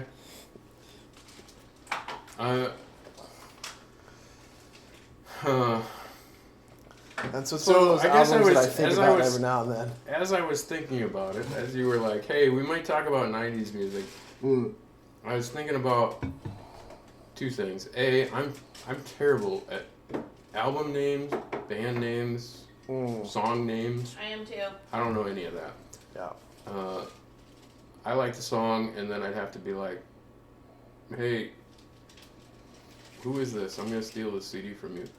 And that's how I ended up with all my CD. And not really. And then, so I was wondering, like, I couldn't, it's hard for me to land on an album, Okay. is what I'm saying.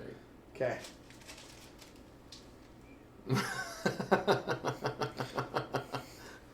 So, okay, but you buried the lead, so I did. say, I mean, if we're gonna go with like what was most likely in my, like, if I jumped in the car and what was the CD most likely to be in the CD player. First of all, I never just had one CD player. I instantly changed all of my CDs to at least the 6 disc from the moment I had a car. Yeah. So I would have, I did not, but I did have a 6 disc as well. yeah. When I bought it, used, that's what it was in it. Yeah. And then, anyway, my Maxima was super annoying because it was in the trunk for a while, which that I changed almost. So you could put 6 in the trunk. Yeah, but then you're and stuck then with you those 6 have those 6. until you pull over and open your trunk again and switch them around, which was obnoxious. So I ripped out the center console and hid it in the center. Anyway, what? I don't know why you're making me talk about this. So I'm loving all of this. Like this is things that we dealt with. all of those things Mm-hmm. that we dealt with, and then I ripped that out, put it in my center console, put a big subwoofer in the back, in the trunk, and that's anyway. So what CD was in the changer? What were we talking about? What CD was in the CDs? changer? What are in there? Korn is going to be in there. Pearl Okay. Jam is going to be in there. Okay. Um, Oh man, you and I did not listen. 100% no Christian music was anywhere near there. Yeah. In fact, I remember at the beginning of my walking away from Christ, so I was just getting old enough to start realizing, hey, I could actually not live in the Christian circle. I had a friend who was like driving home, and he had like an hour-long drive, and he was like, hey, could you like call the radio station and request Jars of Clay? I really like that song. And I called the radio station, and I remember going, can you play that song by like Broken Clay Pots or something? I don't know. It's some Christian-y song. And they were like, Jars of Clay? Yeah, that's it. Yeah, could you play that? Oh, Jars of Clay is one of my all-time ultimate favorite bands, but I get it. I mean, they were. I listen to it now and it's good, but Yeah. at that time it was just like, yeah, that's whatever. But Okay. so in high school it would be Pearl Jam, Korn, Yeah. Limp Bizkit, Dre. Okay. I did not listen to any of those guys in high school.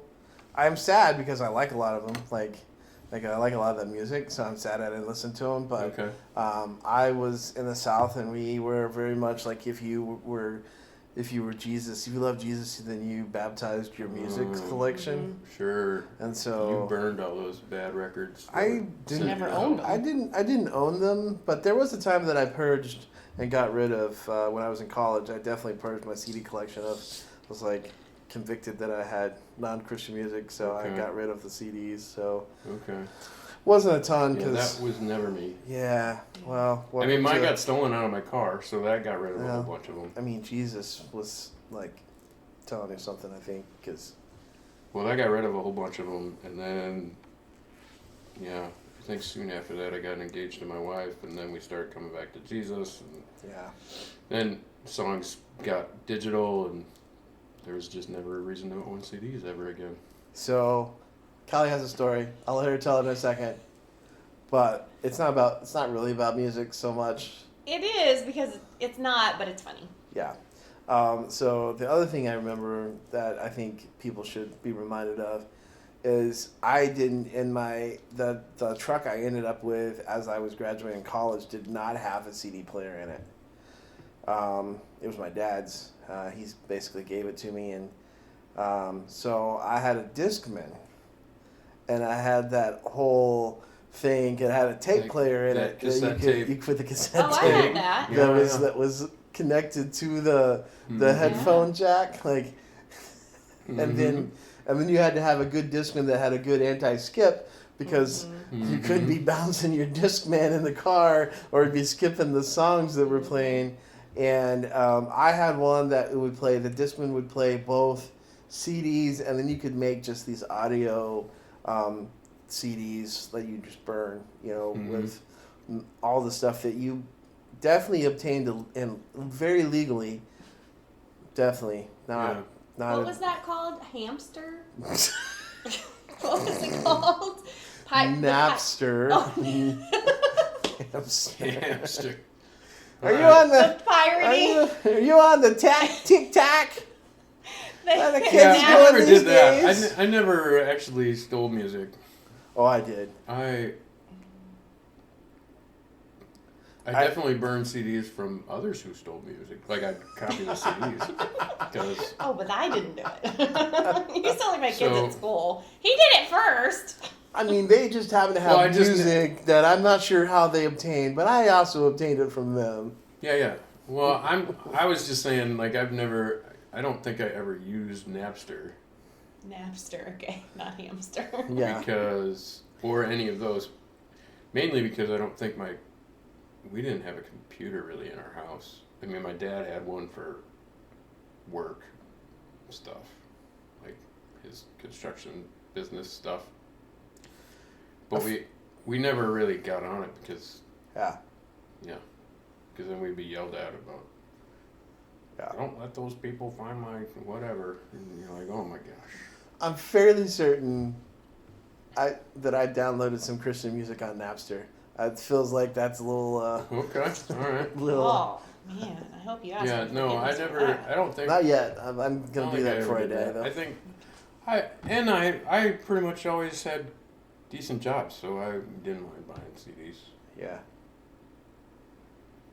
Yeah, I had books and books of them. But I had Do my you, 100 do you remember disc changer. BMG? Oh, I miss Yeah. BMG. That's how I got a bunch of those. Because they would be like, hey, 12 CDs for a penny? Yeah. Yeah. And, which is a sign up for Mhm. the rest of your monthly? friggin' life. That you could just cancel. Yeah, which I did multiple times. And then they'd be like, hey, You want to come back? Do you want 12 more CDs for a penny? I do. I do. Before you cancel, we'll hand you a bunch more CDs. Mhm. Okay. That sounds like a good deal. Oh, BMG, and there was another one. Yeah, it's surprising that 'Cause they it was went out too- of business. It was two companies. You could do one or the other. It was BMG and some other In one. like that was- Columbia House or something? Maybe it was Columbia House, yeah. And it was always like you would get those, ooh, 20 CDs for a penny, or Yeah. 12 CDs for Yeah. a penny, or 12 for the price of one. I do believe that's how I got Pearl Jam's 10. I think. I'm pretty sure that was in one of those Oh man, that was such joy to like look through those magazines yeah, of like and peel and off the- those stickers. Like, it Yeah. was so fulfilling to be like, this is the one. It was like you were Oh my going to the CD store and picking it out yourself. It was awesome. We didn't go to the Do you CD remember store. doing that? I- Going to record stores and like flipping through all the CDs and Yeah. man, Wow. gone are the days. There are huh? there's whole stores. Like Callie and I were just back in Abilene, like in there was a Hastings was this chain of stores that I almost ended up working at. I actually pastored instead of working at Hastings. Like I literally anyway, that's but it was music and movie rentals and Yeah. video game rentals and Mhm. it's gone. Like it's Yeah, none of that. no. See, we're going back to another conversation. These generations will not understand the angst that you and your friends had Yeah. when you knew that there was only one copy left Yep. because you heard some other kid rented it, and you were Mhm. like, I know it's coming back today. We're going today. Get on your bikes. Let's get to the store. We Yep. gotta get this movie or game or whatever. All right, Callie, tell your story. Okay, so Jim, do you remember? Well, actually, I'll start it this way. When I was a freshman in high school, my parents went out of town for a weekend, and I had to stay with some family friends. They had 3 boys. We had 3 girls. We were all really good friends. I was a freshman in high school. Oh, sorry. It was not the Brady Bunch. I was a freshman in high school, and their middle son was a senior in high school. So I got to go with him to school, Right in the car. like ride in the car with him.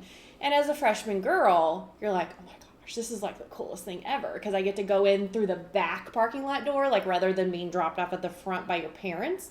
It was a big deal. So Okay. we get in the car. Charles is driving. We get in the car, and he was like, hey, do you like the Doors? I was like, I guess so. Sure. And so he turns Also in the CD player of mine in high school. he turns the car on, and just this horrible noise comes out of the stereo. And I don't even know. It was just awful. And I'm like, oh my God. And I'm like doing this, and he was like, what? You said you like the Doors? And I was like, yeah, they're fine, but what is this? And he was like, the Doors. The Doors. I'm like, man. I don't understand. I had no clue. My little Christian mind that had never listened to The anything Doors. but Christian. Yeah, see, He kept asking me if I liked was the Doors, and I was so like, far yeah, away they're from fine. it. What's wrong with them? That's my funny little embarrassing story. all right. So, I thought you were going to tell the other story. about Did my you- hair? Mm-hmm. Oh, well, one time. The Doors, Pink Floyd, all of that stuff Oh, was in my CD no, player no. too, for sure. Never. One time I went to school with, I guess it The was Doors, with yes, Charles, and I was in his car, and I shut the door with my hair sticking out of the car, like I shut the door, and my ponytail was sticking out, and I was Nice. so embarrassed because I was a freshman and he was a senior that I didn't want to like tell him like, oh my God, my hair is stuck. So I rode to school like this, with my head against the window, my hair's like flapping. Because I was so embarrassed that I didn't want to tell him that Bumping my her head is stuck. against the door as they're going down the street because her hair is stuck down. I'm just sitting like this in the car for like 10 minutes on the way to school because I was too embarrassed to tell him that my hair was stuck in the door. Huh. All right. Okay, those are my 2 door stories. I'll leave you be. No. Okay, that's fun. You always add so much. Thank you. You're welcome. Yeah, so my dad he did not listen to a lot of the hard rock of the 60s and 70s. So, like, we get into, like, the Rolling Stones and the Doors, like, he was not, like, that was, like, Sure. like, Creedence Clearwater was as hard as he got. And Sure. then, like, Sure. so, like, all the other stuff, like Simon and Garfunkel and Three Dog Night and, Okay. like, all that stuff, like, that's in my wheelhouse. But there was, like, there's, like, Pink Floyd. Yeah, that was not Yeah, something, that wasn't really so- my dad's jam. My dad's jam was whatever classic radio was for whatever. Yeah. Because he didn't actually have a bunch of CDs and stuff, but We had records. My dad had records. Yeah. Yeah, he did have a few records. And a few 8-tracks. Oh, 8-tracks were not part of our life. I had But at yeah, one point Pink I had an Floyd. 8-track player in my room. We've done the whole Wizard of Oz Pink Floyd joint combination thing. I've done that with some friends. It is pretty trippy. Especially when you're tripping. But we're Most of the people listening to this probably don't have a clue don't what understand you're what that talking is. Okay, but so as soon as the lion roars the 3rd time at the very beginning of Wizard of Oz, if you press play on Pink Floyd's The Wall, the album seems to coincide with what's going on the screen. So you can listen to the album and watch Wizard of Oz, and they kind of go together in the most hippie, highest way that you could possibly imagine that working out. It works out. If your mind is in a very enlightened state, it helps. Yeah, for sure. Absolutely. I fully agree with that. But I will also say that it does kind of line up. I mean, like the heavy things that happen or the scary, like whenever the emotions are changing, it doesn't explain the Wizard of Oz at all. It's not telling you the Wizard of Oz story. But when things happen on screen, the emotions kind of match what tone the song is Okay. at that point. So All right. it is kind of weird, but There's probably a YouTube video about it, like that probably yeah, it's explains probably it. actually on YouTube. You Yeah. can probably just watch it on YouTube now. Just do the Pink Floyd Wizard of Oz combination. It's probably already queued up for you. Hey, somebody do that and give us a report. But don't do the drugs with it. I mean, that's not what I'm advocating for at all. No. It's not, it doesn't add to anything. Yeah. Anyway, so that's kind of part of my life, I guess. Yeah. Snoop was in my record player a lot, Yeah. mainly because I cut all the wires to my CD player, and Snoop's, I forgot what record it was. Anyway, one of Snoop's CDs, Doggy Style, was, the CD player had a security disc, so if people stole it, they had to play this disc for it to actually play, or before it recognized that you could actually. And so every time I turned my car off, it would think it would lose power because I was a moron and I snipped all my wires under there. And you don't do that. You buy harnesses that are specially designed. Anyway, so I needed that disc in that CD player at any time I turned it on, unless I was, or I'd be driving in silence because Right. the CD player wouldn't work, or the radio. I mean, it wouldn't even turn on. Yeah. It needed that. Wow. Anyway. So, yeah. That's those are my. I was pretty eclectic, I guess. It ran the gamut.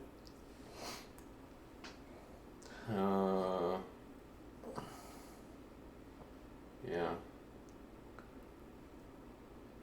I was Actually, thinking back, probably not that eclectic. I would like to claim I was eclectic, but I never really. We had friends that listened to country. I never bought any country albums. Yeah. I listened to country in my junior high years. I still like old country.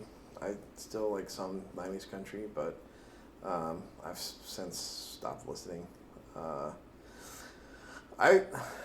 There was, like I said, but that was also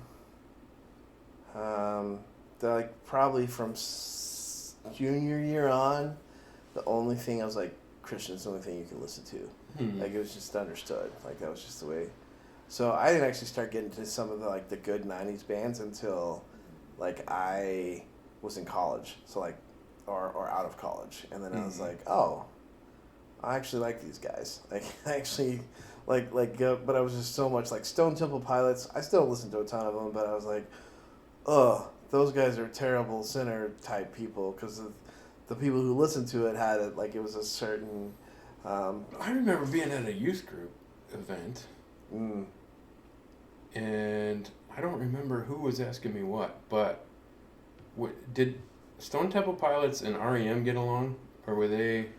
I don't remember what two brands it was, but I remember these kids. They were kind of skaters, and they asked me about a band, and I was like, "Yeah, they're okay." And then they asked me about the other band that didn't get along with that band, and I was like, "Yeah, they're okay." And then they both instantly jumped me. I mean, it was it was youth groupie stuff, so it wasn't like they were pounding on me, but like, how dare you? How dare you? How like dare those you, guys sir? too? Like, I How just dare remember you? being like, I don't understand what's happening right now. I was laying on the floor. I mean, obviously, like, Yeah. I just didn't understand what was happening at all. How dare you, sir? Because I never, like, if I liked a band, I didn't dive that deep into them. I was never a groupie of any band. Like, whatever. Like, the most groupie I got was the Drugs. That's as groupie as I got. So if there were drugs there, I was there too. But other than that, like, I didn't really follow. Like, Pearl Jam, I couldn't tell you anything about them. I just liked their music. Or Nirvana, I never got super deep into that whole, like, Nirvana scene. I liked their music. Yeah. Red Hot Chili Peppers is another one. Chili Peppers were in there. Jane's Addiction was in there. Yeah. So junior year, you said, of high school? No, yeah, like, so a lot of those I didn't. So Junior year is, we're talking 96, mid-90s, 96-ish? Yeah, so we also have to, like, so in some of that we have to encase this in. So the town that I lived in did not have a ton of radio stations, because I lived far enough away from Dallas-Fort Worth that I didn't pick up a lot of those, and so, like, the closest one was Waco. And there was like three choices. It was like country, adult contemporary, which didn't play a lot of those kind of, like, that was more at that time. That would have been what, like Backstreet Boys and like Britney Spears, and like those are the things that would have been on the radio. Oh, like it would have been like top hits, like top hits. Okay. Yeah, like that. It was like top hits or country music. And then there was Christian music, and so if I was rolling around in my car, I usually listened to the Christian music radio station, which I didn't really like because it was K-Love and not, and so I was like, no, I'm just gonna listen to my CDs. And so, like, from a very early age, I was like, I'm not going to listen to the radio, and so, so I've always been like, I just don't listen to the radio, and so I'll hear about other bands, or I'll hear a song. I mean, my friend introduced me to Linkin Park, and it's like, oh, this is amazing. That was, again, that college level. Yeah, right? that's college. That's about college when they started coming out. My favorite part about that is their first came, like, so Hybrid Theory came out, and they were a new band, and you know, rap metal, rapcore was the new thing, and so we're listening to that at my friend's house, and there was there were some girls over, and they're like, "This music scares me." Yeah, because it's super angry music. And I was like, "Shut up when I'm talking to It's you." good to listen to when you're super angry. That Linkin Park, for sure. Because in the end, it doesn't even matter. Yeah. I'm crawling in my Yeah. skin. Yeah. So that like, Hmm. I really started listening to a lot more like in college than anything else, and so like I missed out on like I didn't really listen to Nirvana. I didn't listen to like Weezer. There's another one that I think is really good, but I didn't listen to in high I school. didn't really listen to Weezer. Um, So, concerts. Did you ever go to concerts? Did you No. ever go to live shows ever? I wish I had, but I did not. Okay. Like I guess that's the advantage of growing up in a city. Because Yeah. growing up in Madison, I've been to Korn, I've been to Limp Bizkit, I've been to Nine Inch Nails. yeah. Of course, they had other bands with them, but I don't remember who they were. Yeah, I didn't. So that was not something. So I lived in a small town. That was not something like my parents did. I went to more baseball games, like Texas Ranger baseball games. Yeah, I've been to those. Oh, But okay. like, so we just didn't really do that. But 3 concerts I can remember from my high school years. That's about it. But the first one was we went and saw DC Talk so they used to have Baptist Youth Days at Six Flags, and so all the Baptist churches would go on a specific day, and they'd end the night of the full you ride rides all day long and all that kind of stuff, and then at the night they'd have a concert. And so DC Talk, this was before Jesus Freak, so this was when they were New doing thing. New I've Thing. seen them for that too. My youth pastor was like, "You like music? Come with me." And so I remember this super awkward. Not to trump your story. No, keep but going. my youth pastor, who was kind of a goofy dude, and I was like, "You're kind of a goofy dude, man." But all right, you're bringing me for free to this Yeah. thing. And then I don't remember who was in the front passenger seat, but I was in the back seat with this girl, and I knew who she was. I knew her brother way more because we were smoking together. And he didn't even come. Maybe he was in the front seat. Anyway, I don't remember where, but she fell asleep on my shoulder, and I was like, what am I supposed to do? Like, I guess try and move her over or something, and like she'd just fall right back on. And I was like, I don't have. And she genuinely fell asleep. It wasn't like some move. Like it wasn't like. it's like, I guess we're dating now. I Yeah, don't know. it wasn't that weird high school like.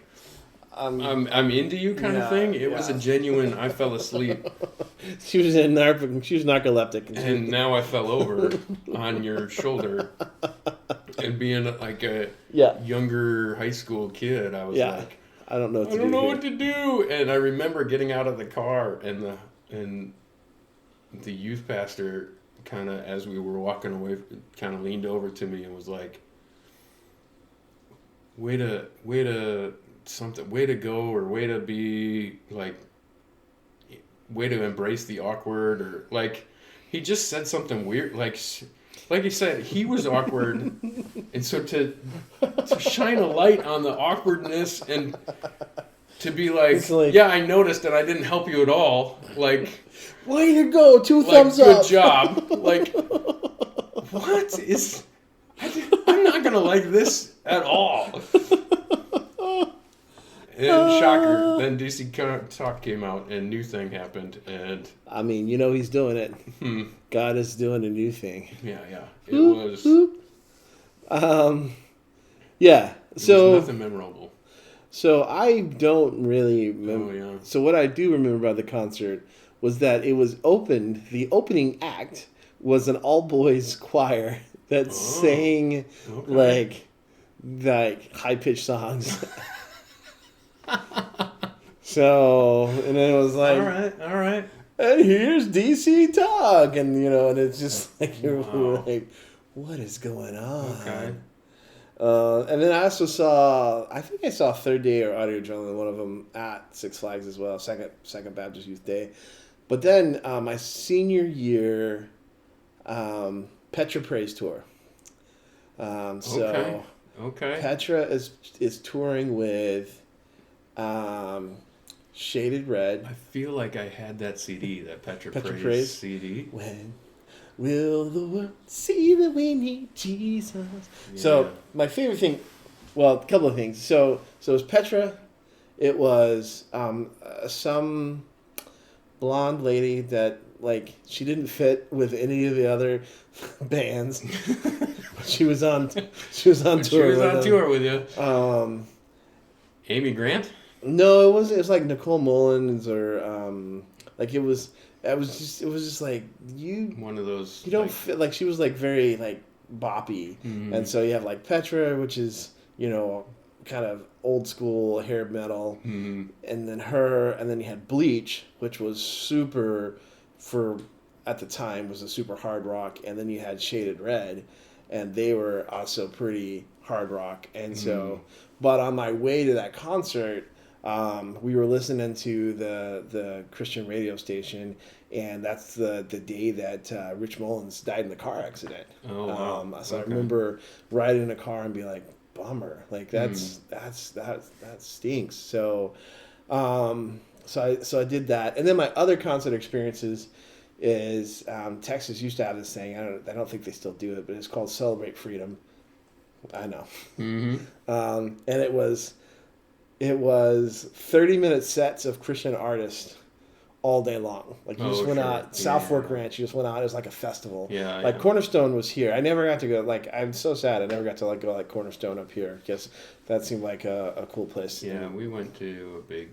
My wife and I went to a big one when we Yeah. lived in. I don't remember where we lived. Probably Madison, because Yeah. it was early on. We didn't have kids, and obviously I wasn't going to school or anything. So we went to a festival. I think POD was there, and Newsboys were there, and Yep, I saw multiple stages. Newsboys. So this one didn't have multiple stages. It only had the one stage, so they were just constantly circling those out. And they had like the headliner. The first year we went, the first band, like we got there, and so like one of my friends, he was not so much into Christian music, but he liked hanging out with us, and so he was there. And the first band was Worldwide Message Tribe with their hit "Jumping in the House of God." Jumping in the House of God. Look it up. You'll enjoy it. Find it on Spotify. All right. And, Well, I wasn't telling you, but whatever. you guys out there, look up I think it's Worldwide, and so we made that like, but Rebecca St. James, and this was when I was in high school, so like she was our age and from Australia, and this famous singer, and I was like, she's so wonderful. So All right. I didn't actually talk to her or see her. I mean, I saw her on stage, but Right. you know. Yeah. So. But Yeah, that was my other concert. that was my So after Ember and I got married, then we started. I mean, obviously we've started. We were getting more into this Jesus thing, and then I went to Northwestern Bible College up in the Twin Cities, and third day played at the Capitol, and so there were like 5,000 people on the Capitol lawn, and they were playing this concert. It was one of those, those guys that go around and evangelize and do that kind of thing. Like, Yeah. It was one of those guys. I don't remember who it was, Yeah. but he was trying to save people, Yeah. which is ironic that you only use Christian artists. So, anyway, point is, they were so good live. Yeah. I enjoyed their music so much live, and it was such a moment. He knew how to usher in a moment, as in there was a moment amidst all of that 5,000 people just went silent, just because he knew how to control the moment. Like, Yeah. And so, anyway, out of that whole concert, I got their third day CD, and their CD was way worse than what they were live. Like, they're just way better live. Sorry, third day. I apologize. I never met you, but you're better live. Well, the third day was one of the very first CDs I owned, so like their first album. I mean, I get it. I mean, it was okay. My wife really liked them, but I just got the CD and I was like, this is not what I remember. So I think I fell in love with the experience, Yeah. not necessarily their music, But but it's very country, Yeah. rock country or whatever Yeah, it it's is. very- It's very They definitely went further and further into southern or kind of like country rock or rock country Yeah, somewhere like so. I saw some of the things so that I've grown. that was a concert. I don't know. We did a lot of concerts. Yeah. But then I don't know. Not. Life starts happening and concerts. I think if I went to a concert now, because we've done Winter Jam with my kids, Yeah. and it's just too loud. I'm too much of an old person. I'm like I You don't. gotta go to concerts with me. I pick out the venues and the places. That's that- true. that- Yeah. It's not that. I just but- don't. I don't know. Not loud. Not just loud, but I Oh, feel yeah. like Winter Jam is also so eclectic Oh, I wouldn't go to Winter Jam. that you're like. Yeah. There's too many like- people. Well, yeah, it's a huge room because it's at the Civic Center. But Yeah. then there's also like a plethora of bands Yeah. that are all different genres. Yeah. And you're like, And some are so Okay, far I from mean, I each other guess. that you're like, how are these guys touring together? yeah, why are they doing this together? Because Christian and unity. Got it. Okay. Well, Yeah. that doesn't mean I like listening to you. Yeah. So growing up in Texas, some of the fun things about going to camps. Chris Tomlin was often my worship leader What? Oh, Uh, that's crazy. at camps. Like before, also he's only like 5 foot tall. Like I just Okay. like he.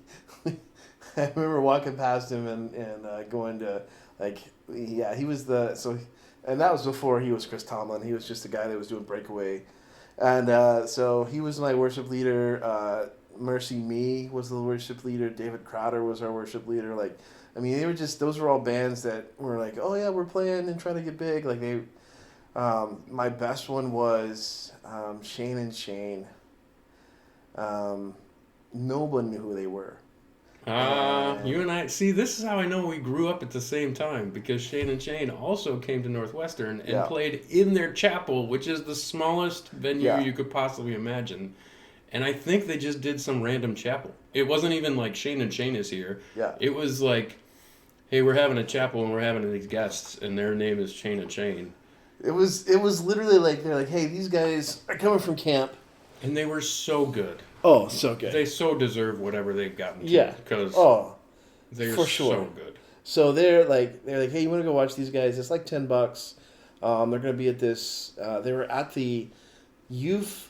So the church in San Angelo, First Baptist, had a coffee shop, coffee youth building kind of thing, and they're like, they're gonna be there. They're gonna play a set, and so it was me and like 7 other people. Yeah. Like, and they did their whole set, and then I helped them load their equipment into their van. That's awesome. I didn't do that. We were 7 people. I mean, we had a college chapel at a Christian school, but Yeah. so there were more than 7 people there. But there weren't many because it was a college. It was an optional college chapel at a Christian college. That's where I heard the Eagle song for the first time. Okay. Which, if you've not heard Shane and Shane do, it's on YouTube. You can look it up. Yeah. But they also were Breakaway leaders. Like, a lot of people came out of... So Breakaway was like the big college worship thing out at in College Station. And so like it was like this big, huge... That was the first ever kind of in the South, as well in Texas for sure, of like where you took summer camp and you're like, hey, all these college students are going to get together and we're going to worship on a Tuesday night or whatever. So a lot of those guys, Tomlin and Shane and Shane, did some work, led some there. Crowder didn't. Crowder was out of Waco, but so we had all these, like Mercy Me before they hit. I can only imagine. they were our summer camp band. Hmm.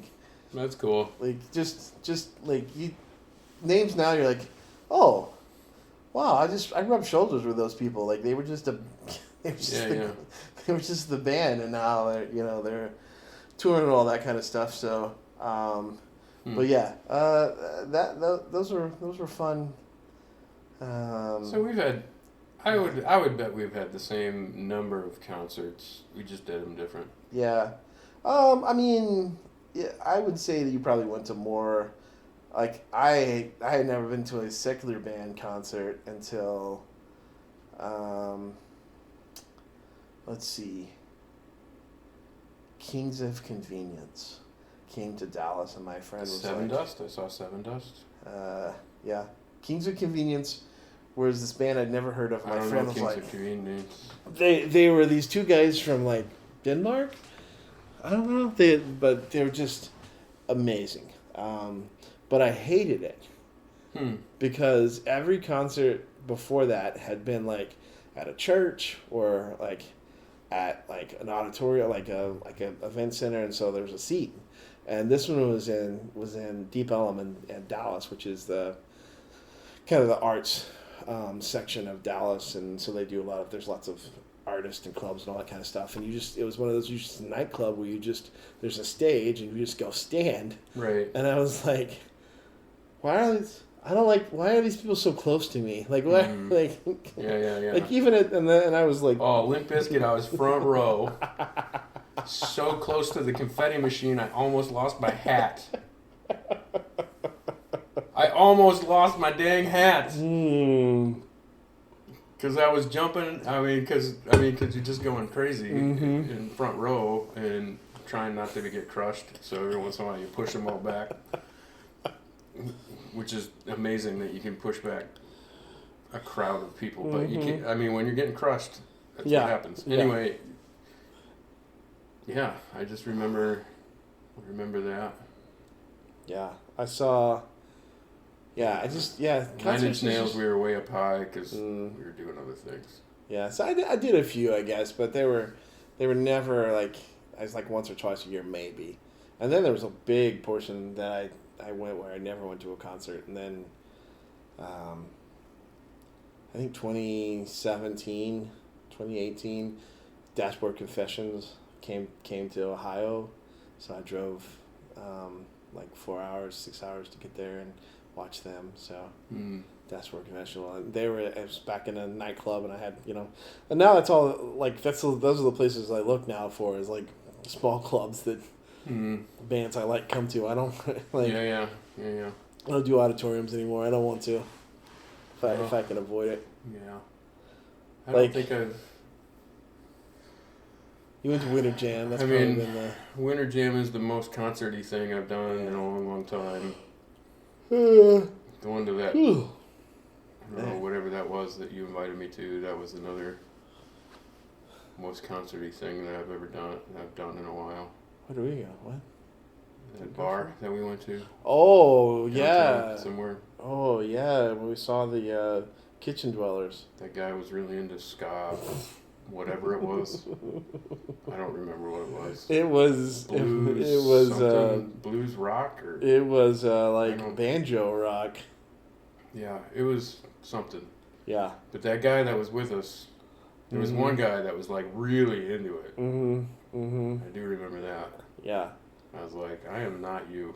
And Yeah. you can pretend like, or you can talk to me like I know this stuff. Yeah. I don't know this stuff. Yeah. Yeah. Well, yeah, we did go to that, didn't we? The Kitchen Dwellers. Yeah. Anyway, so, okay. Fun walk down memory lane. Yeah. I like that it's all coming back, that I hear the high schoolers singing Linkin Park and Limp Bizkit. Limp Bizkit. Seal made his appearance. Seal is definitely... I didn't know he was still alive. You didn't wish him dead. You're just like... I didn't... Huh. That was a Mountain Dew commercial, huh? Yeah. Huh. It was about they changed the words apparently. I didn't watch the whole thing, so Yes, it's about a he kiss did from a change. lime on a bay. Yeah. When I think of Baja you, Blast or something. Baja Blast, yeah, Okay, I kind of remember that part. yeah, Going full circle back to Super Bowl Travis. and the Travis, Super Bowl. his Mountain Dew love. Hmm. Mm. All right, well, that's a long time. If you guys are still with us, thanks for listening. Holy cow! Are you And still listening to us? Holy smokes! You probably have fallen asleep a couple times, and that's Probably. This is probably a multi-day. I'm coming back to these guys. I don't know why I am. I just got to hear the end. If you're driving, you're welcome. There's 2.5 hours of your drive. There you go. You made it from here all the way to almost Madison. There you go. Yeah, that's what we're here for. Next month, we'll hear back from Jim. He'll be back from the Dominican Republic, and he'll have things to tell us, maybe. And we'll have other 90s things to think back on. And Yeah, the best generation ever, 90s generation. that's us. Yeah, well, maybe I'll have watched Pink Floyd and Wizard of Oz. It's got to be on YouTube. Somebody's got to have that on YouTube already. And maybe we'll play Pink Floyd's The Wall backwards and hear that they wanted to kill John Lennon. Isn't that the other things like you play Was there? it Pink Floyd that they played backwards? I The think it's brick- somebody else. Is it? Maybe it was. I feel like that's Zeppelin or something. I was gonna say maybe it was Stairway to Heaven. Stairway to Heaven, the one that you could play backwards. I don't know. On the- I don't, You could play it That's- backwards because you could that's reverse. like going into my grandma's or Yeah. my dad's records and trying to play them backwards. Yeah. That's how old you got to go because you couldn't Yeah. play CDs backwards. No, but records you could. Records you could. Why could you do that? I don't know, but you could. Well, you just spin the thing backwards. That's all. It would be a manual deal. Man, and not Maybe some of them had reverse. Now I I'm think trying to some of them had Some reverse. of them had reverse. Yeah. I don't know think why I think it's because you could reverse. Some of them had printed on both sides of the record, and so if you flipped it over, it needed to go the other direction. Maybe they got printed two different directions. So Yeah. when it hit the end, you could hit reverse and it would go back and play the other side. I think you had to flip the record though. But that wouldn't switch. I don't know. I mean, I don't know. Maybe. I don't know. I don't have a record player. I'll research Those of you that. with record players, let us know somehow. And that's what kids are doing these days. They're going back to records. So That's true. Olivia's got a record player. Yeah. and people and bands are putting out records. And I ask why, and they say, I like the sound better. I've never been able to say that.